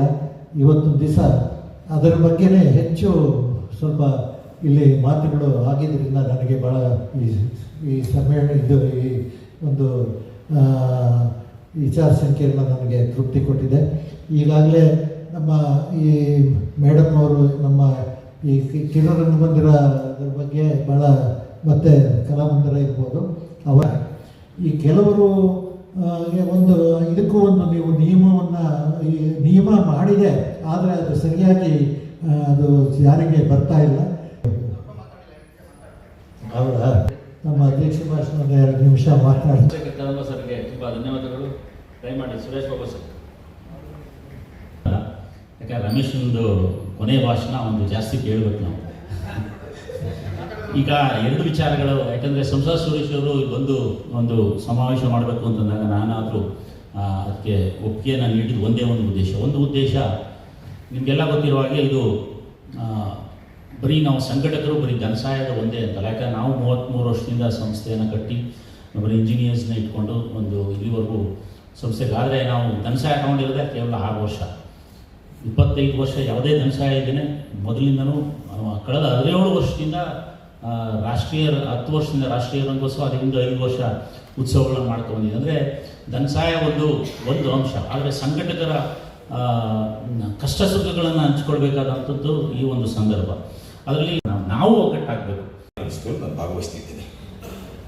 ನಿಮಗೆ ಒಂದು ಸಣ್ಣ ಉದಾಹರಣೆ ಕೊಡ್ತೀನಿ.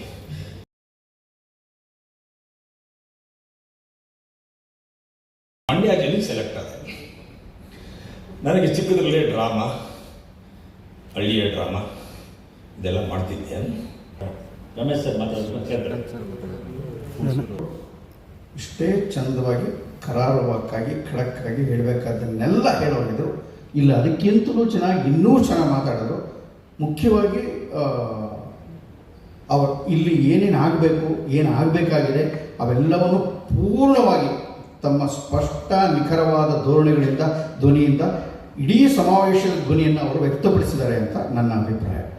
ಜಯಪ್ರಕಾಶ್ ಗೌಡರು ಮಾತಾಡೋದಕ್ಕೆ ಸಂಪೂರ್ಣ ಅಕ್ಷರಕ್ಕೂ ನನ್ನ ಪೂರ್ಣ ಸಹಮತ ಸರ್. ಯಾಕೆಂದರೆ ಅದು ಕರೆಕ್ಟೇ. ನಾವು ಅವ್ರ ಗತಿ ಮೊದಲನೇ ಪ್ರಶ್ನೆ ಎಲ್ಲ ಓದನ್ನು ಎತ್ತಿದ್ರು ಪಾಪ. ಅಲ್ಲಿ ಮೇಡಮ್ ಇರಲಿಲ್ಲ ಅಥವಾ ಇನ್ನೊಬ್ಬರಿಲ್ಲ, ಆದರೆ ಅಲ್ಲಿ ಮಂಜುನಾಥ ಸ್ವಾಮಿಯವರೇ ಇದ್ದರು. ಅವ್ರನ್ನ ಎದುರುಗಡೆ ಕೂರಿಸ್ಕೊಂಡು ಅದನ್ನೇ ಕೇಳೋರು ಅವರು. ನಾವು ಅವ್ರನ್ನ ಎದುರುಗಡೆ ಕೂರಿಸ್ಕೊಂಡು ನಮ್ಮೊಂದು ಸಬ್ಜೆಕ್ಟ್ಗಳನ್ನ ಅವ್ರಿಗೆ ಕಮ್ಯುನಿಕೇಟ್. ಆದರೆ ಇದು ಯಾರ ಆಶ್ರಯದಲ್ಲಿ ಆಗ್ತಾ ಇರೋ ಕೂಡ ಇದೆ. ಕನ್ನಡ ಮತ್ತು ಸಂಸ್ಕೃತಿ ಆಶ್ರಯದಲ್ಲೇ ಆದಾಗ ಅವ್ರಿಗೆ ನಮ್ಮನ್ನು ತಲುಪಿಸ್ಬೇಕು, ಅವ್ರು ಹೇಳಬೇಕು ಅನ್ನೋ ವಿಷಯ ಮುಖ್ಯವಾದ್ದರಿಂದ ಅವರು ಅದನ್ನು ಹೇಳಿದ್ದಾರೆ. ಮೇಡಮ್ ಅದು ಕಾನ್ಸೆಪ್ಟ್ ಕೂಡ ಮಾಡಿದ್ದಾರೆ.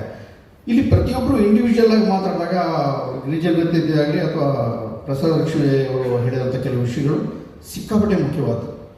ವಿಶೇಷವಾಗಿ ತಾಲೂಕು ರಂಗಮಂದಿರಗಳು ಎಲ್ಲಿವರೆಗೂ ಪೂರ್ಣವಾಗಿ ಅಟ್ಲೀಸ್ಟ್ ಒಂದು ಸ್ಟೇಜ್ ಆಗಿ ಒಳ್ಳೆಯದು, ಒಂದು ಕವರ್ ಆಗಿರೋ ಒಂದು ಸಿಕ್ಕಿದ್ರೂ ಅರೇ ರಂಗಮಂದಿರಗಳು ಅಂದರೆ ಅರ್ಧ ಓಪನ್ ಆಗಿರೋ ಪ್ರತಿ ತಾಲೂಕಿನ ರಂಗಮಂದಿರಗಳು ಸಿಕ್ಕಿದ್ರೆ ಎಷ್ಟೋ ಸಂತೋಷವಾಗುತ್ತೆ. ನಾನು ಮಂಡ್ಯ ಜಿಲ್ಲೆಯ ಮದ್ದೂನು ಯಾವುದೊಂದು MLA ಹುಡ್ದಬೇಕು ಆಕಸ್ಮಿಕವಾಗಿ ಹೋಗ್ಬೇಕಾದ್ ಬಂತು.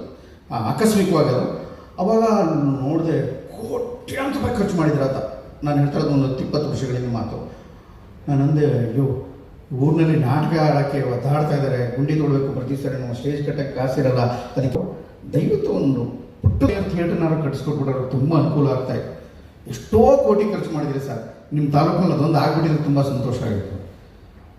ಪುಟ್ಟರಾಜು ಸರ್ ಅವ್ರಿಗೆ ಅನೇಕ ಬಾರಿ ಪಾಂಡವಪುರದಲ್ಲಿ ಜೀವ ತಿಂದುಬಿಟ್ಟಿನಿ ಸರ್. ದಯವಿಟ್ಟು ರಂಗಮಂದಿರ ಒಂದು ರಂಗಮಂದಿರ ಕಂಟ್ರಿ ಪಾಂಡವಪುರದಲ್ಲಿ ಮಾಡ್ತಾನೆ ಇರ್ತಾರೆ, ಪಾಪ ಕಾರ್ಯಕ್ರಮ ಮಾಡ್ತಾನೆ ಇರ್ತಾರೆ.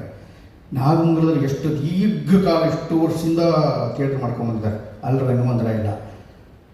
ಹಾಗಾಗಿ ತುಂಬ ಅವಶ್ಯಕವಿರೋದು. ಯಾಕೆಂದರೆ ಇಡೀ ನಾಡಿನಲ್ಲಿ ನೋಡಿ, ನಾನು ನಮ್ಮ ಕಾಲದ ಥಿಯೇಟರ್ ಚೆನ್ನಾಗಿತ್ತು, ಅವಾಗ ಚೆನ್ನಾಗಿತ್ತು, ಅವಾಗ ಅದ್ಭುತವಾಗಿತ್ತು ಅಂತ ನಾನು ಯಾವಾಗಲೂ ಮಾತಾಡಲ್ಲ. ನನಗೆ ಇವಾಗಿಂದು ಚೆನ್ನಾಗಿದೆ. ಯಾಕೆಂದರೆ ಇವತ್ತು ಮಾಡ್ತಾ ಇರೋ ಅನೇಕರಿಗೆ ಬಹಳ ಶ್ರೇಷ್ಠವಾದಂಥ ರಂಗ ಕಲಾವಿದರು, ನಟರು, ನಟಿಯರು ಮತ್ತು ಗಾಯಕರು, ಸ್ಕ್ರಿಪ್ಟ್ ಬರೆಯೋರು, ಸಂಗೀತ ಮಾಡೋರು, ಹಾಡೋರು ಎಲ್ಲ ಕಡೆ ಹಳ್ಳಿ ಸೃಷ್ಟಿಯಾಗಿದ್ದಾರೆ.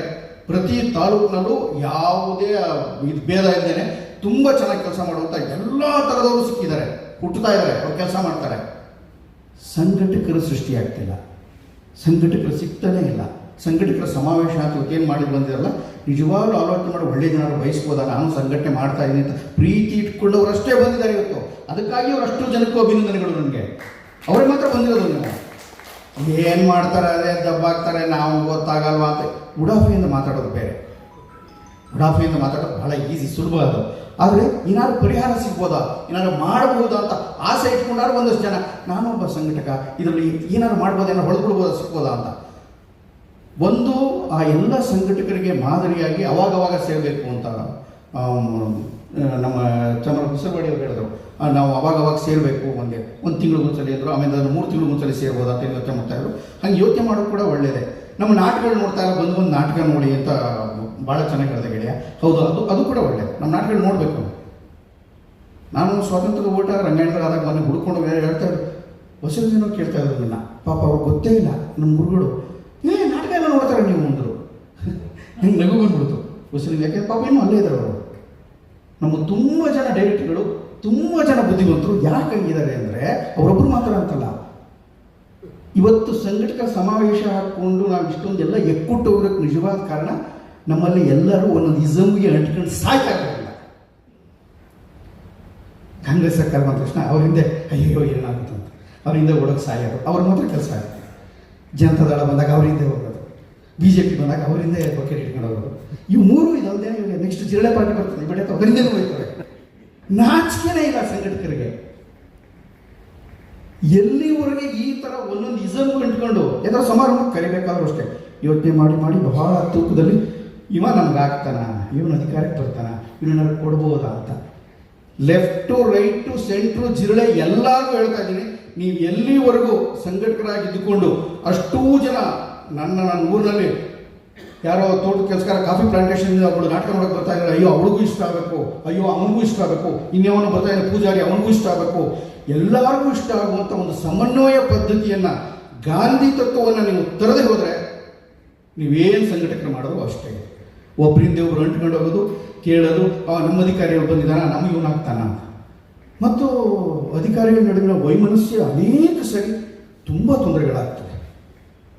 ಮತ್ತು ಅಧಿಕಾರಿಗಳನ್ನ ಅವ್ರನ್ನ ಪ್ರೀತಿಯಿಂದ ಸಾಂಸ್ಕೃತಿಕವಾದ ಪ್ರಜ್ಞೆ ನಿರ್ಮಲಾ ಮಠಪತಿ ಅವ್ರ ಮುಂದೆ ನಾನು ಹೇಳೋದಿಲ್ಲ. ಯಾಕೆಂದರೆ ಅವಮ್ಮ ಸಿಕ್ಕಾಪಟ್ಟೆ ಓದ್ಕೊಂಡಿದ್ದಾರೆ, ಇಡೀ ರಂಗಾಯಣ ಹೆಂಗೆ ಕಂಟ್ರೋಲ್ ಮಾಡಿದ್ರು ಮತ್ತು ಇಷ್ಟು ಒಳ್ಳೊಳ್ಳೆ ಕಾರ್ಯಕ್ರಮ ಕೊಟ್ಟರು ಅಂತ ನಾನು ಕಣ್ಣಾರೆ ನೋಡಿದ್ದೀನಿ, ಅವ್ರ ಬಗ್ಗೆ ಹೇಳಲ್ಲ. ಆದರೆ ಸಾಂಸ್ಕೃತಿಕವಾದ ಪ್ರಜ್ಞೆ ಇಲ್ಲದ ಅನೇಕ ಜನ ಅಧಿಕಾರಿಗಳಿಂದ ಸಂಘಟಕರಿಗೆ ತುಂಬ ಸಮಸ್ಯೆ ಆಗಿದೆ. ತುಂಬ ಸಮಸ್ಯೆ ಆಗಿದೆ. ಅವ್ರಿಗೂ ಅಲ್ಲ ಸರ್, ನಮ್ಮ ಕುವೆಂಪು ಇದು ಹುಟ್ಟದಬ್ಬ, ಆ ಕುವೆಂಪುದೊಂದು ನಾಟಕ ಮಾಡಬೇಕು. ಕುವೆಂಪುದಕ್ಕೆ ನಮ್ಮ ಕಡೆ ಒಂದು ಬೇರೆ ಇನ್ನೊಂದು ನಾಟಕ ಇದೆ, ಅದನ್ನು ಮಾಡಿ. ಅಲ್ಲ ಸರ್, ಅದು ಹುಟ್ಟದಬ್ಬ ಇರ್ಬೋದ್ರಿ, ಯಾರಾದ್ರೂ ಏನೋ ಪ್ರತಿ ಸಣ್ಣ ಅವನಿಗೆ ಕೊಡ್ತಿಲ್ಲ, ಬೇರೆಯವ್ರು ಕೊಡಿ, ಬೇರೆಯವ್ರು ಕೊಡಬೇಕು, ಚೆನ್ನಾಗಿತ್ತದು ಇವಾಗ. ಆದರೆ ಅದೇ ಸರ್ಕಾರ ಹೇಳುತ್ತಪ್ಪ, ದಸರಾದಲ್ಲಿ 1 ವರ್ಷ ಭಾಗವಹಿಸಿದವ್ರಿಗೆ 3 ವರ್ಷ ಅವಕಾಶ ಕೊಡಲ್ಲ ತಂಡಕ್ಕೆ ಅಂತ. ಬ್ಯೂಟಿಫುಲ್, ಭಾಳ ಚೆನ್ನಾಗಿದೆ, ಅದು ಕರೆಕ್ಟ್ ಮಾಡಿದ್ದು. ಅರೆ ಅಕ್ಕ ಸಮ್ಮೇಳನಕ್ಕೂ ಹಂಗೇನೆ ಒಂದ್ಸಲಿ ಹೋದವ್ರಿಗೆ 4 ವರ್ಷ ಕೊಡಲ್ಲ ಕೊಂಡ್ರಿ ಅಂತ ಹೇಳ್ಬೋದಲ್ಲ. ತುಂಬ ಸಿಂಪಲ್ ಲಾಜಿಕ್ ಇದು. ಇಂಥವೆಲ್ಲ 20 ವರ್ಷನೂ ಒಬ್ಬನೇ ಹೋಗ್ತಾ ಇರ್ತಾನೆ, 40 ವರ್ಷ ನಾನು ಒಂದು 10 ಸಲ ನಾನು ಅಮೆರಿಕಲ್ಲಿ ಹೋಗಿದ್ದೀನಿ. ನಾನು ನಾಟಕ ಮಾಡಿ ಡೈರೆಕ್ಟ್ ಮಾಡ್ಕೊಳ್ಳೋದು ಕರೆಸ್ತಾರೆ, ವರ್ಕ್ಶಾಪ್ ಕರೆಸ್ತಾರೆ. ಆದರೆ ನಿಮ್ಗೆ ಗೊತ್ತಿರಲಿ, ಇವತ್ತಿನವರೆಗೂ ಅಕ್ಕಾಗೋ ನಾವಿಕಾಗೋ ಒಂದೇ ಒಂದು ನಾನು ಹೋಗಿಲ್ಲ, ಅಪ್ಲಿಕೇಶನ್ ಹಾಕೊಂಡಿಲ್ಲ. ನಂಗೆ ಬೇಡ, ಅವ್ರು ಹೇಳಿದ್ರು ಸಾಮರ್ಥ್ಯ ಇದೆ, ಸ್ವಂತ ಕೆಲಸ ಮಾಡ್ತಾನೆ ಅಂತ. ಜನ ಪ್ರೀತಿ ಮಾಡಿದ್ರೆ ಏನೂ ಬೇಕಾಗಲ್ಲ. ಆದರೆ ಎಲ್ಲರಿಗೂ ಅದು ಕಷ್ಟ. ಸಣ್ಣ ಸಣ್ಣ ಹಳ್ಳಿಗಳಲ್ಲಿ, ಸಣ್ಣ ಸಣ್ಣ ಊರುಗಳಲ್ಲಿ, ಯಾವ ಶ್ರೀರಂಗಪಟ್ಟಣದಲ್ಲಿ ಜೀಗಿ ಅವನ ಮಗ ಸೇರ್ಕೊಂಡು ಅದೇನೋ ಸೈಕಲ್ ಹೊಡೆದು ಈ ಪಾಪ ಇಲ್ಲಿ 15 ಜನ 20 ಜನ ಬರ್ತಾರೆ ಅಂತ ಓಡಾಡ್ತಾ ಇದ್ದ ಪಾಲಾಟ ನಮ್ಮ ಶ್ರೀನಿವಾಸ. ಅಲ್ಲಿ ಮೊನ್ನೆ ಅದ್ಭುತವಾದ 3-4 ನಾಟಕಗಳು ಮಾಡಿದ್ರೆ ಅವ್ನು ಹೇಳ್ತಾ ಇದ್ದ, ಅಣ್ಣ 40 ಜನದ ಮೇಲೆ 30 ಜನದ ಮೇಲೆ ಬರೋದೇ ಇಲ್ಲ ಅಣ್ಣ, ಬೇಜಾರಾಗತ್ತೆ ಅಂತ. ಎಲ್ಲ ಸ್ಕೂಲು ಕಾಲೇಜುಗಳಲ್ಲಿ ರಜಾ ದಿವಸಗಳಲ್ಲಾದ್ರೂ ಯಾಕೋ ಸಂಜೆ 5 ಗಂಟೆ ಮೇಲಾದ್ರೂ ಅವ್ರಿಗೆ ಅಲ್ಲಿ ಮಕ್ಕಳಿಗೆ ಬೇರೆಯವ್ರು ಯಾರು ಹೋಗಿರ್ತಾರಲ್ಲ, ನೀನಾಸಮ ರಂಗಾಯಣ ನಟನ ಮುಗಿಸೋರು ಯಾರೋ ವರ್ಕ್ಶಾಪ್ ಮಾಡೋಕ್ಕೆ ಅಂತ ಹೋಗ್ತಾರಲ್ಲ, ಆ ವರ್ಕ್ಶಾಪ್ ಮಾಡಕ್ಕೆ ಹೋದವ್ರಿಗೆಲ್ಲ ಒಂದು ಜಾಗ ಕೊಡಬೇಕು ಅನ್ನೋದು ಕೂಡ ಗೊತ್ತಿರಲ್ಲ. ಅದಕ್ಕೊಂದು ರೂಲ್ಸು, ಅದಕ್ಕೆ ಅಧಿಕಾರಿ ಕೊಡಲ್ಲ. ಅವ್ನು ಯಾವ ನಾಟಕ ಮಾಡ್ತಾವನೆ, ಏನಾಗ್ತಾ ಇದೆ, ಆ BEO ಅವ್ರು ಇವರು ಹೇಳ್ತಾರೆ. ಇಡೀ ರಾಜ್ಯ, ಬರೀ ಸಂಸ್ಕೃತಿ ಇಲಾಖೆ ಹೇಳ್ತಾರೆ ವಿಷ್ಣು ಕೂತಾಗಿ, ಇಡೀ ರಾಜ್ಯದ ಅಷ್ಟೂ ಜನ ಶಿಕ್ಷಣ ಇಲಾಖೆ, ಸಮಾಜ ಕಲ್ಯಾಣ ಇಲಾಖೆ ಎಲ್ಲ ಅಧಿಕಾರಿಗಳು, ಪ್ರತಿಯೊಬ್ಬ ಕ್ಲರ್ಕು ಎಲ್ಲಿವರೆಗೂ ಚಿಕ್ಕಂದಿನಿಂದ ಸಾಂಸ್ಕೃತಿಕ ಪ್ರಜ್ಞೆ ಬೆಳೆಸೋದಿಲ್ಲ, ಅವನೊಂಚೂರು ಓದ್ಕೊಂಡಿರೋದಿಲ್ಲ, ಆಮೇಲೆ ಎಲ್ಲರನ್ನೂ ಒಳಗೊಳ್ಳುವಂಥ ಸಮಾಜಕ್ಕೆ ನಾನು ಅಧಿಕಾರಿ ಆಗಿದ್ದೀನಿ ಅಂತ ಅವ್ನು ಅಂದ್ಕೊಳ್ಳೋದಿಲ್ಲ, ಅಲ್ಲಿವರೆಗೂ ಏನು ಮಾಡಿ ಪ್ರಯೋಜನ ಇಲ್ಲ. ನಾವು ಮಕ್ಕಳ ಶಿಬಿರದಲ್ಲಿ ಹೇಳ್ಕೊಡ್ಬೇಕಾಗಿರೋದೇ ಅದನ್ನು ಅನ್ಕೋತೀನಿ ನಾನು. ನಾವೆಲ್ಲ ಒಟ್ಟು, ನಾವೆಲ್ಲ ಚೆನ್ನಾಗಿರಬೇಕು. ಗಾಂಧಿ ಕಥನದ ಕಡೆಯ ಭಾಗ, ಕಡೆಯ ಮಾತು ಕೂಡ DS ನಾಗಭೂಷಣ್ ಮೆನ್ಷನ್ ಮಾಡೋದು, ಗಾಂಧಿಗೆ ಇಡೀ ಈ ಕಡೆ ಎಳಿತಾ ಇರ್ತಾರೆ, ಆ ಕಡೆ ಎಳಿತಾ ಇರ್ತಾರೆ, ಆ ಕಡೆ ಒಂದು 8 ವಿಂಗ್ಗಳೆಲ್ಲ ಸೇರ್ಕೊಂಡು ಕಿತ್ತು ಹೊರ ತಿನ್ಬೇಕಾದ್ರೆ ಹೇಳ್ತಾರೆ, ಇಲ್ಲಿಂದ ಆಚೆಗೆ ಭಯ ಶುರುವಾಗೋದು, ಸ್ವಾತಂತ್ರ್ಯ ಸಿಕ್ಕಿದೆ, ಇಲ್ಲಿಂದ ಆಚೆಗೆ ಭಯ ಶುರುವಾಗುತ್ತೆ, ಇದು ಯಾರನ್ನ ಇಲ್ಲೇ ಮುಗಿಸ್ಬಿಡ್ತದೋ ಗೊತ್ತಿಲ್ಲ ಅಂತಾರೆ. ಅದು ನೆಕ್ಸ್ಟ್ ಇಯರೇ ಹೊಡೆದಾಕ್ಬಿಡ್ತಾರೆ ಗಾಂಧಿ. ಅಂದರೆ ಇದು ನಿಧಾನವಾಗಿ ಅವನು ಹೇಳ್ದಂಗೆ, ಗೆಳೆಯ ಹೇಳ್ದಂಗೆ ಜೊಂಡು ಶುರುವಾಗಿದೆ, 29 ದಿವಸಕ್ಕೆ ಏನೋ ಬಂದಿತ್ತಿದೆ ಅಂತ. ಇದು ಮುಂದಕ್ಕೆ ಇನ್ನೂ ಎಲ್ಲೂ ಮುಂಚೆ ಅಟ್ಲೀಸ್ಟ್ ನಾವು ಒಟ್ಟಾಗಬೇಕು ಅಂತ. ಈ ಸುರೇಶ್ ಪಾಪ ಎಷ್ಟು ಟೈಮ್ ಹುಚ್ಚು ಕಣೆ, ಹಿಂಗೆ ಆ ಪಾಪ ಯಾರು ಬರಲ್ಲ ಹೋಗಲ್ಲ ಏನೂ ಆಗಲ್ಲ ಅಂತ. ಆ ದಿವಸದಲ್ಲಿ ಗಟ್ಟಿಯಾಗಿ ನಿಂತಿದ್ದಾನೆ, ತೊಗೊಂಡೋಗ್ಬಿಟ್ಟು ಅವ್ರಿಗೆ ಕೊಟ್ಬಿಟ್ಟು. ನಮ್ಮ ಮಂತ್ರಿಗಳಿಗೆ ನೀವು ಆಯ್ಕೆ ಮಾಡುವಾಗ, ಅವ್ರಿಗೆ ಓಟ್ ಹಾಕುವಾಗ, ಅವ್ರಿಗೆ ಕೊಡುವಾಗ ಅಂತ ರಂಗಾಯಣ ಮಾಡಬೇಕಂತ MP ಪ್ರಕಾಶ್ ಅನಿಸುತ್ತಾಗ ಅಂತ ಆ ಥರದೊಂದು ಸೂಕ್ಷ್ಮವಾದ ಮನೋಸಲಮೆಂದ ನಾವು ನಾಟಕ ಮಾಡ್ತಾ ಇದ್ದೀವಿ. ತಡದಲ್ಲಿ ಒಂದು ಹಳ್ಳಿಗಳಲ್ಲೆಲ್ಲೋ ಒಂದು ಪ್ರಸಾದ್ ರಕ್ಷಿಣಿಯವರು ಇನ್ನೊಂದು 4 ಜನ ಹಂಗೇನೆ, ನೀನು ನಾಟಕ ಮಾಡುವ, ನಾಟಕ ಜೊತೆಗೆ ಟಿಕೆಟ್ ಆಗಿರೋದು ನಿಂತ್ಕೋ, ನೀನು ಕಸ ಗುಡಿಸೋದು ನಿಲ್ಲಿಸ್ಕೋ, ನೀನು ಪಾರ್ಕಿಂಗಲ್ಲಿ ನಿಲ್ಲಿಸೋ, ನಾವು ನಿಲ್ಲಿಸ್ತೀವಿ ನಾಟಕದಲ್ಲಿ. ತುಂಬ ಯಾರು ಅವರು ದರ್ಶನ್ ಅಣ್ಣನ ಮಗ ನಿಲ್ಲಿಸಿ ಬಂದರೂ ಸರಿ, ಸರ ಮಹೇಶ್ ತಮ್ಮನ ಮಗ ಬಂದರೂ ಸರಿ, ನಾವು ಪಾರ್ಕಿಂಗ್ ನಿಂತ್ಕೋಬೇಕಪ್ಪ ಕಂಪಲ್ಸರಿ. ಅವನೇ ಕಸ ಗುಡಿಸ್ಬೇಕು, ಹೊಡಿಸ್ಬೇಕು. ತುಂಬ ಗಲಾಟೆ ಮಾಡ್ತಾರೆ, ಅಯ್ಯೋ ಫೀಸ್ ಕಟ್ಬಿಟ್ಟು ಕಸ ಗುಡಿಸೋದಂಗೆ, ನೀನು ಕಸ ಗುಡಿಸ್ಬೇಕು. ಒಬ್ಬ ಒಳ್ಳೆ ಸಂಘಟಕ ಮೊದಲು ಸ್ಟೇಜ್ ಗಲೀಜಾಗಿ ವರ್ಷದಂತ ಅಂದ್ಕೊತಾನೆ. ನಾವು ಒಳ್ಳೆ ಸಂಘಟಕನ ಬೆಳೆಸಬೇಕು ಅಂದರೆ ಆರಂಭದ ಎಲ್ಲ ನಮ್ಮ ಗುಡಿ ಕೈಗಾರಿಕೆಗಳು, ನಮ್ಮ ಕೆಲಸಗಳು, ನಮ್ಮ ಕಸುಬುಗಳನ್ನು ಅವನಿಗೆ ಮೈ ದಣವಾಗೋದನ್ನ ಕಲಿಸ್ಬೇಕು. ಶ್ರಮಜೀವತ್ವವನ್ನು ಇಲ್ಲಿವರೆಗೂ ನಾವು ಕಲಿಸಲ್ಲ, ಅಲ್ಲಿವರೆಗೂ ಏನು ಮಾಡು, ಯಾವ ರಂಗಕರ್ನ ಪರದೆನೇ ಕಟ್ಟಲ್ಲ. ನಾನು ಬರೀ ತುಂಬ ಚೆನ್ನಾಗಿ ಆ್ಯಕ್ಟ್ ಮಾಡ್ತೀನಿ, ಸಿನಿಮಾಗೆ ಹೋಗ್ತೀನಿ, ಟಿವಿ ಹೋಗ್ತೀನಿ ಅನ್ನೋ ಉದಾಹರಣೆ ಆಗೋದು. ಪರದೆ ಕರಿಬೇಕು, ಟಿಕೆಟ್ ಇರಬೇಕು, ಕಸ ಗುಡಿಸ್ಬೇಕು. ಸಂಘಟಕರ ಸಮಾವೇಶ ನೆಕ್ಸ್ಟ್ ಟೈಮ್ ಏನಾದ್ರು ಆದರೆ ದಯವಿಟ್ಟು ಈ ಎಲ್ಲ ಮಾತಾಡೋದ್ರ ಜೊತೆಗೆ ಅವ್ರದ್ದು ಎಲ್ಲ ಥರ ಒಂದು ಊರಲ್ಲಿ ಸಂಘಟಕ ಸಮಾವೇಶದ ಕಡೆನೇ ಸೇರಿಬಿಟ್ಟು ಒಂದು ವರ್ಕ್ಶಾಪ್ ಮಾಡ್ಕೊಳ್ಳಿ. ಆ ವರ್ಕ್ಶಾಪಲ್ಲಿ ಸಂಘಟನೆಯನ್ನು ಮಾಡೋದು ಹೇಗೆ ಅಂತ ಪ್ರಾಕ್ಟಿಕಲಾಗಿ ಕಲಿಸ್ತಾ ಹೋಗೋರು. ನಾನು ಹವ್ಯಾಸಿ ರಂಗಭೂಮಿ ವೇದಿಕೆ ನಮ್ಮ ಇವನು ಇಲ್ಲೇ ಕೂತೆ ರಾಜೇಶ್ ಕೂತಿಯಾನೆ, ನಮ್ಮ ಕಳೆದ 5 ವರ್ಷದಿಂದನೂ ಅದನ್ನೇ ಹೇಳ್ತಾ ಇದ್ದೀನಿ. ಏನು ಅಂದರೆ ಮುಖ್ಯವಾಗಿ ಏನು ಮಾಡ್ಕೋಬೇಕು ಅಂತಂದ್ರೆ, ನಾವು ಯೂನಿಟ್ ಮಾಡ್ಕೊಳ್ಳೋ, ನಮಗೆ ತುಂಬ ದುಡ್ಡು ಕೊಟ್ಟು ಲೈಟ್ ತರೋಕ್ಕಾಗಲ್ಲ. ಯಾವುದಾದ್ರು ದೊಡ್ಡ ಸಂಸ್ಥೆ ಯೂನಿಟ್ ಮಾಡಿಕೊಂಡು ಒಂದು 20 ಲೈಟ್ ಇಟ್ಕೊಂಡು, ಒಂದು 20 ವಿಂಗ್ ಇಟ್ಕೊಂಡು, 20 ಮರ ಕೆಲಸ ಮಾಡೋರನ್ನ ಇಟ್ಕೊಂಡು, ಅವ್ರಿಗೆ ಸಂಬಳ ಕೊಟ್ಕೊಂಡು ಬಂದಿದ್ದ ಆದಾಯದಿಂದ ಯೂನಿಟ್ಗಳನ್ನ ಮಾಡ್ಕೋಬೇಕಾಗಿದೆ. ಅದಕ್ಕೆ ಅವಾಗ ಸರ್ ವ್ಯಾನ್ ಒಂದನ್ನು ನೀವು ಯಾರು ಮಾಡಿ ನಮಗೆ ಸರ್ಕಾರದಿಂದ ಕೊಡಿ ಸರ್ ಅಂದರೆ, ಮತ್ತೆ ಪರದೆ ಒಂದನ್ನು ಇನ್ನೊಬ್ರು ಕೊಡಿ ಅಂತಾದರೆ, ಜನ ಪ್ರೀತಿ ಮಾಡ್ದೇನೆ ಯಾವ ಸಂಸ್ಥೆಗಳು ನಿಲ್ಲಲ್ಲ ಕಡೆ, ಕಡೆಗೆ ಸುಮ್ಮನೆ ನಡ್ಕೊಂಡು ಹೋಗ್ತಾ ಇರುತ್ತೆ. ಆದರೆ ಜನರ ಮನಸ್ಸಿನಲ್ಲಿ ಬೆಂಗಳೂರಿನಲ್ಲಿ 1,500,000 ಸಂಸ್ಥೆಗಳಿಗೆ ನೀವು ದುಡ್ಡೆಲ್ಲ ಕೊಡ್ಬೋದು, ಎಲ್ಲ ಕೆಲಸ ಮಾಡಿರ್ಬೋದು. ಆದರೆ ಎಷ್ಟು ಜನಕ್ಕೆ ಗೊತ್ತಿದೆ, ಏನು ನಾಟಕ ಮಾಡಿದ್ದಾರೆ ಅಂತ ಗೊತ್ತಿದೆ. ಆಮೇಲೆ ತುಂಬ ಒಳ್ಳೆಯ ನಾಟಕಗಳು ಮಾಡ್ದೇನೆ, ಹೊಸ ಹುಡುಗರನ್ನ ಎನ್ಕರೇಜ್ ಮಾಡ್ದೇನೆ, ಅವ್ರನ್ನ ಸಪೋರ್ಟ್ ಮಾಡಿ ಹೇಳ್ದಲ್ಲ, ಜಾತಿ ಧರ್ಮ ಈ ಪಂಥಗಳಿಂದ ವಿಮುಕ್ತರಾದಂಥವ್ರನ್ನ ನೀವು ಬೆಳೆಸದಿದ್ರೆ ನೀವು ಏನು ಮಾಡೋ ಪ್ರಯೋಜನ ಇಲ್ಲ. ನನ್ನ ಕಡೆ ಇದ್ದೇನೆ ಮತ್ತು ಎಲ್ಲರಿಂದ ಮೀರಿನಾದ ವಿಶ್ವಮಾನವ ತತ್ವ ಅಂತ ಬಾಯಲ್ಲಿ ಹೇಳ್ತೀವಿ, ಆದರೆ ಕುವೆಂಪು ಅವರು ನಾವು ಯಾರೂ ಜಾರಿಗೆ ತರೋದಿಲ್ಲ. ನಮ್ಮ ರಂಗತಂಡಗಳಿಗೆ ಮೊದಲು ಬೇಕಾದ್ದು ವಿಶ್ವಮಾನವ ತತ್ವ. ಅವಾಗ ಯಾರಿಂದ ಓಡಾಡೋದು, ಜೀಗರಿಯೋದು, ಅವ್ರು ಮಾಡಿಕೊಟ್ರೆ ಅಧಿಕಾರಿ, ಇವ್ರು ಮಾಡಿಕೊಟ್ಟಿಲ್ಲ, ಅವ್ರು ಆಕೆ ಮಾಡಿಬಿಟ್ಲ ಸಹಾಯ, ಈ ಸರಿ ನಾನು ಮಾಡಲ್ಲ ಅಂತಾನೆ ಅಧಿಕಾರಿ. ನನಗಾಗಿದೆ, ಇದು ಅನುಭವಿಸಿರೋದು ನಾನು ಬೆಂಗಳೂರಿನಲ್ಲಿ. ಹೋದ್ಸರಿ ಅವರಿದ್ರು, ಅವ್ರು ಮಾಡಿಬಿಟ್ರೆ ನಿಮಗೆ, ಈ ಸರಿ ನೀವು ಬೇಡ ನಾವು ಮಾಡಲ್ಲ ಅಂತ. ಯೋಗ್ಯತೆ ಇದೆ ಅಂತಲ್ಲ ಕೊಡೋದು. ಇದು ತಪ್ಪಿದ್ರೆ ಏನು ಬೇಕಾದ್ರೂ ಆಗ್ಬೋದು ಅಂತೇಳಿ ಇವತ್ತಿನ ಈ ಸಮಾವೇಶಕ್ಕೆ ಎಂಡಾಗೋದಕ್ಕಿಂತ ಮುಂಚೆ ಅವ್ರು ಏನು ಹೇಳಿದ್ದಾರೆ, ಸಾಂಸ್ಕೃತಿಕ ನೀತಿ ಆಯೋಗ ಈಗಾಗಲೇ ಜಾರಿಗೆ ಬಂದಿದೆ ಅಂತ ಎಲ್ಲರೂ ಹೇಳ್ತಾ ಇದ್ದಾರೆ. ತುಂಬ ಜನ ಮೇಡಮ್ ಚೆನ್ನಾಗಿ ಕ್ಲಿಯರ್ ಮಾಡಿದ್ರು, ನಿರ್ಮಲಾ ಮಠಪತಿ ಮೇಡಮ್ ಚೆನ್ನಾಗಿ ಕ್ಲಿಯರ್ ಮಾಡಿದ್ರು. ಅನುಷ್ಠಾನಕ್ಕೆ ಬಂದಿಲ್ಲ, ಒಂದಷ್ಟು ಅನುಷ್ಠಾನಕ್ಕೆ ಬರುವಂಗಾಗಬೇಕಾದಾಗ ಮುಕ್ತವಾದಂಥ ಧೋರಣೆಗಳಿಂದ ಎಲ್ಲರಿಗೂ ನ್ಯಾಯ ಸಿಗುವಂಥ ಇದನ್ನು ಗಟ್ಟಿಯಾಗಿ ಮಾಡ್ಕೋಬೇಕು ಅಂತ ನನ್ನ ಮನವಿ. ಎರಡನೇದು ಬಜೆಟ್ ಹೆಚ್ಚಳ. ದೊಡ್ಡ ಏಟಾಗಿರೋದು ಇದೆ ಕಣ್ರಿ, 10 ಲಕ್ಷದ ತನಕನೂ ತುಂಬ ಚೆನ್ನಾಗಿ ಕೆಲಸ ಮಾಡ್ಕೊಂಡು ತಂಡ ಕೊಡಬೇಕು ಅಂತಿದ್ರು. ಈಗ 10 ಲಕ್ಷಕ್ಕಿಂತ ಜಾಸ್ತಿ ನಾನು ರಂಗಮಂದಿರ ಕಟ್ತೀನಿ ಅಂತ ಪಾಪ ಅವ್ರು ಇದಕ್ಕೆ ಹೋಗ್ಬೇಕಾಗಿತ್ತು, ನಿರಂತರದವರು ಬಜೆಟ್ಗೆ ಹೋಗ್ಬೇಕಾಗಿತ್ತು. ಇದರಿಂದ ಕೊಡೋಕ್ಕೆ ಸಾಧ್ಯ, ಅಷ್ಟೊಂದು ಲಕ್ಷ ಕೊಡೋಕ್ಕೆ ಸಾಧ್ಯ ಇಲ್ಲ ಅನ್ನೋದಕ್ಕೆ. ಸರಿ, ಅದೊಂದು ಒಳ್ಳೆ ರಂಗಮಂದಿರ ಆಗುತ್ತೆ, ನಾಳೆ ಇನ್ನೊಂದು ದೊಡ್ಡ ಸಂತೋಷದ ಸಂಗತಿ. ಯಾಕೆಂದರೆ ಇನ್ನೊಂದಷ್ಟು ಇಲ್ಲಿ ಹೊರಗಡೆ ಕಮ್ಮಿ ಆಗುತ್ತೆ, ಎಲ್ಲರೂ ಇಲ್ಲಿ ಡಿಪೆಂಡ್ ಆಗೋದಕ್ಕೆ ಮತ್ತು ಬೇರೆ ಬೇರೆ ಏರಿಯಾದಲ್ಲಿ ಆಗೋದ್ರಿಂದ ಬೇರೆ ಬೇರೆ ಬಡಾವಣಾ ನಾಟಕೋತ್ಸವ ಅಂತ ಕಾರಂತರು ಯಾಕೆ ಇಷ್ಟಪಟ್ಟಿದ್ರು ರಂಗಾಯಣದಲ್ಲಿ ಇದ್ದರೆ ಬೇರೆ ಬೇರೆ ಬಡಾವಣೆಗಳ ಹೆಚ್ಚಿಗೆ ಕೆಲಸ ಆಗೋದ್ರಿಂದ ರಂಗಭೂಮಿ ವಿಕೇಂದ್ರೀಕರಣ ಅರ್ಥಪೂರ್ಣವಾಗುತ್ತೆ, ಅದಾಗಬೇಕು ಅಂತ ಕೂಡ. ಹಾಗಾಗಿ ಬಜೆಟ್ನ ಖಂಡಿತವಾಗ್ಲೂ ಅದು 1000 ಕೋಟಿ ರೂಪಾಯಿಗಳು ಹೆಚ್ಚಿಸಲೇಬೇಕು. ಇಲ್ಲ ಅಂದರೆ ಇದನ್ನೇನು ಹೆಚ್ಚಿಸದೇ ಇದ್ದರೆ ಆ ಮಂತ್ರಿಗಳಿಗೆ, ಆ ಮುಖ್ಯಮಂತ್ರಿಗಳಿಗೆ, ಆ ಒಟ್ಟು ಸರ್ಕಾರಕ್ಕೆ ಈ ಸಲ ಅವರು 1000 ಕೋಟಿ ಬಜೆಟ್ ಸಂಸ್ಕೃತಿಗಳಿಗೆ ಹೆಚ್ಚಿಸಿದ್ರೆ ನಿಮ್ಗೆ ಅನುಮಾನ ಬೇಡ, ಅವ್ರು ನಿಜವಾಗ್ಲೂ ಸಂಸ್ಕೃತಿ ಇಲ್ಲ ಅಂತ. ಮುಂಚೆನೇನು ಇತ್ತು ಅಂತ ಹೇಳ್ತಾರೆ ಯಾವ ಸರ್ಕಾರದಿಂದಲೂ. ನಾವು ಪರ್ಮನೆಂಟ್ ವಿರೋಧ ಪಕ್ಷನೇ, ನಮಗೇನು ಬೇಜಾರಿಲ್ಲ, ಇದನ್ನು ಗಂಟಾಘೋಷವಾಗಿ ಹೇಳ್ತೀವಿ. ಯಾರೇ ಬಂದರು, ನೀವು ಅತ್ತಮ್ಮನೆ ಅಂಟಮ್ಮಂದರೆ ಫ್ರೆಂಡೇನೆ, ನಿಮ್ಮ ಫ್ರೆಂಡ್ ಪಕ್ಕದಲ್ಲಿದ್ದವನೇ ಯಾರೋ ಮಿನಿಸ್ಟ್ರಿ ಆದ ಅಂತಂದು ಅವನು ಸಂಸ್ಕೃತಿಯಾಗಿ ಕೊಡಬೇಕಾದಂಥ ಮತ್ತು ಕೊಡಬೇಕಾದ್ರೂ ಕೂಡ ಭಾಳ ಒಳ್ಳೆ ಮಾತು ಹೇಳಿದ್ರು ಒಂದಷ್ಟು ಜನ. ಅದು ಯಾರು ಯೋಗ್ಯತೆ ಇರೋರು ಕೆಲಸ ಮಾಡೋಕ್ಕೆ ಕೊಡ್ರಿ, ಯಾಕೆ ಚೆನ್ನಾಗಿ ಕೆಲಸ ಮಾಡಿ 50-55 ವರ್ಷದಿಂದ 60 ವರ್ಷದಿಂದ ಒಂದು ಲೈಟ್ ಒದ್ದಾಡಿ ಅಲ್ಲೊದ್ದಾಡಿ ಟಿಕೆಟ್ ಇರೋಕ್ಕಾಗದೆ 50 ವರ್ಷ ಈ ಕದಂಬ ಏನು ತಗೊಳ್ಳದೆ ಮಾಡಿದ್ದಾರೆ. ಆಮೇಲೆ ತೊಗೊಳಕ್ಕೆ ಶುರು ಮಾಡಿರೋದು. ಆಮೇಲೆ ಯಾರು ಸಿಕ್ಕಿದೆ ಅಂತ ಸಂತೋಷ, ಆಮೇಲೆ ಅನುದಾನ ಇಸ್ಕೊಳ್ಳೋಕ್ಕೆ ಅಥವಾ ಗೌರ್ಮೆಂಟ್ ನಾವು ತಗೊಳ್ಳೇ ಇಲ್ಲ ಅನ್ನೋದು ಭಾಳ ದೊಡ್ಡ ಹೆಮ್ಮೆ ಏನಲ್ಲ. ನೀವು ತಗೋಬೇಕು, ನೀವು ಟ್ಯಾಕ್ಸ್ ಕಟ್ರಿ, ಅದು ನೀವು ಕಟ್ಟಿರೋದು. ನೀವು ದುಡ್ಡು ಕೇಳೋದ್ರಲ್ಲಿ ಅರ್ಥ ಇದೆ, ಸರ್ಕಾರ ಅದು ಕೊಡಬೇಕು, ಆದರೆ ಅದು ಒಳ್ಳೆಯವರು ಕೊಡಬೇಕು ಮತ್ತು ಕೆಲಸ ಮಾಡ್ತಾರೋ ಕೊಡಬೇಕು ಅನ್ನೋದು ಮಾತ್ರ ನಮ್ಮ ಇದು ಇರೋದು. ಅದು ಭಾಳ ಮುಖ್ಯವಾದಂಥ 1000 ಕೋಟಿ ರೂಪಾಯಿಗಳಿಗೆ ಏರಿಸಬೇಕಾದ ತುಂಬ ಮುಖ್ಯವಾದಂತು. ಮತ್ತು ಜೀವನ ಸಂಧ್ಯಾ ಕಾಲದಲ್ಲಿ ಕಲಾವಿದರಿಗೆ ಹಿತರಕ್ಷಣೆ ಕೊಡಬೇಕು ಅಂತ ಇಲ್ಲಿ ಇನ್ನೊಂದು ಪಾಯಿಂಟ್ ಬರ್ಕೊಂಡಿದ್ದಾನೆ ಸುರೇಶ. ನಾನು ಅದು ಕೊಡಲಿ, ಅದು ಮಾಡಲಿ, ಆದರೆ ಜೀವನದ ಹಿತರಕ್ಷಣೆಗೆ ಅವನ್ನೆಲ್ಲ ಮಾಡ್ತಾ ಇರೋದು ಏನು ನೀವು ಕೊಡಬೇಕು ಅಂತ ನಾವು ಬಯಸ್ತಾ ಇರಲ್ಲ. ಜೀವನ ಇಡೀ 24 hours ಬದುಕಿದ ಅಷ್ಟು ನೀವು ಚೆನ್ನಾಗಿ ಎಣ್ಣೆ ಹಾಕೊಂಡು ಫುಲ್ ನಿದ್ದೆ ಮಾಡ್ಬಿಟ್ಟು ಗಲಾಟೆ ಮಾಡ್ಕೊಂಡು ಕಡೆಯಲ್ಲಿ ನಂಗೆ ಏನು ಸಿಗಲ್ಲ, ಕಣ್ಣು ಹೋಯ್ತು ಕಾಲು ಹೋಯ್ತು ಅಂತಂದ್ರೆ ಅವ್ನು ಹೆಂಗ್ರಿ ಕರುಣೆ ತೋರಿಸ್ತದೆ ಸಮಾಜ? ನೀವು ಹೆಂಗ್ರಿ ಆ ಕಲಾವಿದರಿಗೆಲ್ಲ ಕೊಡಬೇಕು ಅಂತ ಎಲ್ಲರಿಗೂ. ನಿಮ್ಮ ಕಲಾವಿದರಿಗೆ ಚಪ್ಪಲಿ ಹೊಡಿಯೋನು ತುಂಬ ಕಷ್ಟಪಟ್ಟಿಲ್ವೇನ್ರಿ? ನಿಮ್ಮ ಕಲಾವಿದರಿಗೆ ಇನ್ನೊಬ್ಬ ಪ್ರೈಮರಿ ಸ್ಕೂಲ್ ಮೇಸ್ಟ್ ಒಬ್ಬ ಕಷ್ಟಪಟ್ಟಿಲ್ವೇನ್ರಿ? ಅವ್ನು ಕೊಡ್ತಾರ ದುಡ್ಡು ಏನಿದೆ ಅದಷ್ಟೇ. ಹಸಿವು ಹೆಂಗಿರಬೇಕು, ಒಳಗೆ ಕಲಾವಿದತನದ ಹಸಿವಿದೆ, ಹಸಿವಿದ್ದಂಥವ್ರನ್ನ ಹುಡುಕಿ ಕೊಡಬೇಕಾಗಿದೆ. ಅದಕ್ಕೆ ಅವ್ರಿಗೆ ಸಾಂಸ್ಕೃತಿಕ ಪ್ರಜ್ಞೆ ಬೇಕಾಗಿದೆ, ಒಂದಷ್ಟು ಮಾನವೀಯ ಗುಣಗಳು ಬೇಕಾಗಿದೆ. ಅದಕ್ಕೆ ಅವರೊಳಗೆ ಒಬ್ಬ ಗಾಂಧಿ ಹುಟ್ಟಬೇಕಾಗಿದೆ. ಗಾಂಧಿ ಅಂದರೆ ಬರೀ ಗಾಂಧಿ ತತ್ವ ಅಂತ ಹೇಳ್ತಾರೆ, ಅವ್ನು ಹುಟ್ಟಬೇಕಾಗಿದೆ. ಸಮನ್ವಯತೆಯಿಂದ ನೋಡಿ ಎಲ್ಲರೂ ಅಕಾಡೆಮಿಗಳ ಬಲವರ್ಧನೆ, ಅಕಾಡೆಮಿಗಳಿಗೆ ಅವ್ರು ಮಾಡ್ತಾ ಇರೋ ಕೆಲಸಕ್ಕೆ ಇಲ್ಲ ಒಟ್ಟು ಸಂಸ್ಕೃತಿ ಇಲಾಖೆಗೆ ಅಕಾಡೆಮಿಗಳಿಗೆ ಕೊಡೋಕ್ಕೋಸ್ಕರ ಜಾಸ್ತಿ ದುಡ್ಡು ಕೊಡಬೇಕು ಅಂತ ಬಲವಾಗಿ ನಾವು ಸಮರ್ಥಿಸ್ತೀವಿ. ಇದನ್ನು ಖಂಡಿತವಾಗ್ಲೂ ಹೇಳ್ತಾ ಇದ್ದೀವಿ. ದಯವಿಟ್ಟು ಇದಾಗಲಿ ಅಂತ ಒಕ್ಕೊರಲಿನಿಂದ ಹೇಳಬೇಕಂತ ಇದು ಭಾಳ ಕಮ್ಮಿ ಕೊಡ್ತಾರೆ, ನಿಜವಾಗ್ಲೂ ಸಾಲಡದೆ ಅಂತೆ. ಅವ್ರು ಹೇಳ್ತಾರೆ ಇದರಿಂದ ಏನು ಗೊತ್ತಿರೋರೆ ಒಂದು ವರ್ಕ್ಶಾಪ್ ಮಾಡಿದ್ರಿಂದ ಹೋಗೋದು, ವರ್ಕ್ಶಾಪ್ ಮಾಡಿದ್ರಿಂದ ವರ್ಕ್ಶಾಪ್ ಸೃಷ್ಟಿಯಾಗಿ ನಮಗೂ ಕೊಡಿ, ನಾವು ಕೆಲಸ ಮಾಡ್ತಾ ಇದ್ದೀವಿ ಅಂತ ಕೇಳಬೇಕು ಪ್ರತಿಯೊಬ್ಬರು. ನಾವು ಅಷ್ಟು ಜನವೇ ಅವ್ರಿಗೆ ಯಾಕೆ ಕೊಟ್ರಿ, ಅವ್ರಿಗೆ ಯಾಕೆ ಕೊಡ್ರಿ ಅಂದರೆ ನೀವು ನಮಗೆ ಕೊಡಿ ಅಂತ ಕೇಳಿ, ಅವ್ರಿಗೆ ಕೊಡಬೇಡಿ ಅಂತ ಹೇಳಬೇಡಿ. ಇದು ನನ್ನ ಯಾವತ್ತಿನ ವಾದ. ಇದು ಕಾರಂತರ ಹೇಳ್ಕೊಟ್ಟಿದ್ದು, ನಾನು ಹೇಳ್ತಾ ಇರಲಿಲ್ಲ. ಸಾಂಸ್ಕೃತಿಕ ರಂಗವನ್ನು ಜೀವಂತವಾಗಿರುವ ಸಂಘ ಸಂಸ್ಥೆಗಳಿಗೆ ನೀಡುವ ಒಟ್ಟು ಅನುದಾನವನ್ನು 50 ಕೋಟಿಗೆ ಏರಿಸಬೇಕು. ಇದು ನಿಜ. ಮೂಲಸೌಕರ್ಯ ಗಡಿ ಅಭಿವೃದ್ಧಿಗೆ ಬೇಕಾದಷ್ಟು ಅನುದಾನವನ್ನು ಕೊಡಬೇಕು. ಅಂದರೆ ಸಂಘಟಕರ ವಿಚಾರದಲ್ಲಿ ಕೆಲಸ ಮಾಡೋರಿಗೆ ಮತ್ತೊಂದೇನೋ ಮಾಡೋರು. ಇವಾಗ ನಾನು ಬಾಂಬೆಯಿಂದ ಬರ್ತಾ ಇದ್ದೀನಿ ಅಂದಾಗ ಕನ್ನಡ ಮತ್ತು ಸಂಸ್ಕೃತಿ ಇಲಾಖೆಯವರು ಹೇಳ್ತಿದಾರಲ್ಲ ಅಂತ ಇವು ಮೇಡಮ್ ಕೇಳಿದ್ರೆ ನಾನು ಪೂರ್ಣ ಉಚಿತವಾಗಿ ಕೊಡಿ ಅಂತ ಕೇಳ್ತಾ ಇಲ್ಲ.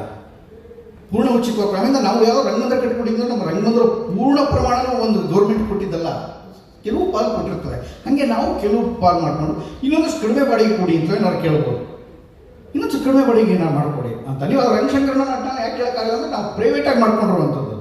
ಅದರಿಂದ ಸಿಗಬೇಕಾದಂಥ ಸೌಲಭ್ಯಗಳನ್ನು ಪ್ರಾಮಾಣಿಕವಾಗಿ ಎಲ್ಲರಿಗೂ, ಯಾವುದೇ ವ್ಯಕ್ತಿ ಜಗಳಕ್ಕೆ, ಇಸಮ್ಗಳ ಜಗಳಕ್ಕೆ, ದೊಡ್ಡ ದೊಡ್ಡ ಪಕ್ಷಗಳ ಜಗಳಕ್ಕೆ ಮೀಸಲು ಮಾಡದೇನೆ, ನೀವು ಆಯ್ಕೆ ಮಾಡಬೇಕಾದ್ರೂ ಅಷ್ಟೇ ಮೀಸಲು ಮಾಡದೇನೆ ಮುಕ್ತವಾಗಿ ಎಲ್ಲವನ್ನೂ ಸರಿದೂಗಿಸ್ಕೊಂಡು ಹೋಗುವ ಸಮನ್ವಯ ಭಾವ ಇರುವಂಥ ಮನುಷ್ಯತ್ವವನ್ನು ನಾವು ರೂಪಿಸ್ಕೊಳ್ಳೋದಿದ್ರೆ ನಮ್ಮ ಯಾವ ಸಂಘಟನೆಗಳಿಗೂ ಅರ್ಥನೇ ಇರಲ್ಲ. ಹಾಗಾಗಿ ದೀರ್ಘಕಾಲ ಅಂದರೆ ಬೆಳಗ್ಗೆ 10:30 ಇಲ್ಲಿವರೆಗೂ ತುಂಬ ಹೊತ್ತು ಬೇರೆ ಬೇರೆ ಕಡೆಯಿಂದ ಬಂದಿದ್ದಾರೆ. ಸಂತೋಷ ಆಗುತ್ತೆ. ಅವ್ರು ಹೇಳ್ದಂಗೆ ಅಲ್ಲಿಂದ ಬಂದಿದ್ದಾರೆ. ಅಷ್ಟು ಜನ ಸಾರ್ ಚಾಮರಾಜನಗರ ಇವರು ಅಷ್ಟೂ ಜನದ ಜೊತೆಲೂ ಸಾಂಸ್ಕೃತಿಕ ಸಂಬಂಧ ಇಟ್ಕೊಳ್ಳೋಕೆ ಕಾರಣ ಆಗಿದ್ದೆ ನಮಗೆ ರಂಗಭೂಮಿ ಕಾರಣಕ್ಕಾಗಿ. ಹಾಗಾಗಿ ಆ ಎಲ್ಲ ಜೀವಗಳಿಗೆ ಮತ್ತು ಬೆಳಗಿನಿಂದ ಕನ್ಸರ್ನ್ ಇಟ್ಕೊಂಡು ಮಾತಾಡೋದು, ಈಗ ಕಾಳಜಿ ಇಟ್ಕೊಂಡೇ ಮಾತಾಡಿದ್ರು. ಕಾಳಜಿ ಇಟ್ಕೊಳ್ಳದೆ ಯಾರು ಬಂದೆ, ಕಾಳಜಿ ಇಟ್ಕೊಳ್ಳೋದು ಅವ್ರು ಯಾಕೆ ಕೂತ್ಕೋಬೇಕು, ಏನೋ ಮಾತಾಡ್ತಾರೆ ಎಲ್ಲರೂ ಕೇಳ್ಕೋಣ ಇದರಲ್ಲಿ ಇರೋಣ ಅಂತ. ಇದನ್ನು 30 ಮೊಬೈಲಲ್ಲಿ ಕೂತ್ಕೊಂಡು ಇಡೀ ಜಗತ್ತು ಹೋಗ್ಬಿಡಿ. ನಮ್ಮ ನಟನ ಏನು ಸಾಧನೆ ಅಂತ ಬರಲು ಹೇಳ್ತಾರೆ. 25 ಜನ ಯುವತಿಗಳು ಪ್ರತಿ ಇಡೀ ವರ್ಷ ಸಂಜೆ 5 ಗಂಟೆಯಿಂದ ರಾತ್ರಿ 9 ಗಂಟೆವರೆಗೂ ಮೊಬೈಲ್ ಆಫ್ ಮಾಡಿರ್ತಾರಲ್ಲ, ನಮ್ಮ ಮೊದಲನೇ ಸಾಧನೆ ಅದೇ ಅಂದೆ. 300 ಜನ ಮಕ್ಕಳಿಗೆ ರಜಾ ಮಧ್ಯದಲ್ಲಿ ಬೆಳಿಗ್ಗೆ 10 ಗಂಟೆಯಿಂದ ರಾತ್ರಿ ಸಂಜೆ 5:30ವರೆಗೂ ಮೊಬೈಲ್ ಆಫ್ ಮಾಡಿಸ್ತೀವಿ. ನಮ್ಮ ಮಾತುಗಳನ್ನು ಮುಗಿಸ್ತಾ ಇದ್ದೀನಿ. ಜೈ ಕರ್ನಾಟಕ. ಗಣ್ಯರಿಗೆ ಪುಸ್ತಕಗಳನ್ನು ಕೊಡಬೇಕಂತ ಕೇಳ್ಕೊಳ್ತೀವಿ.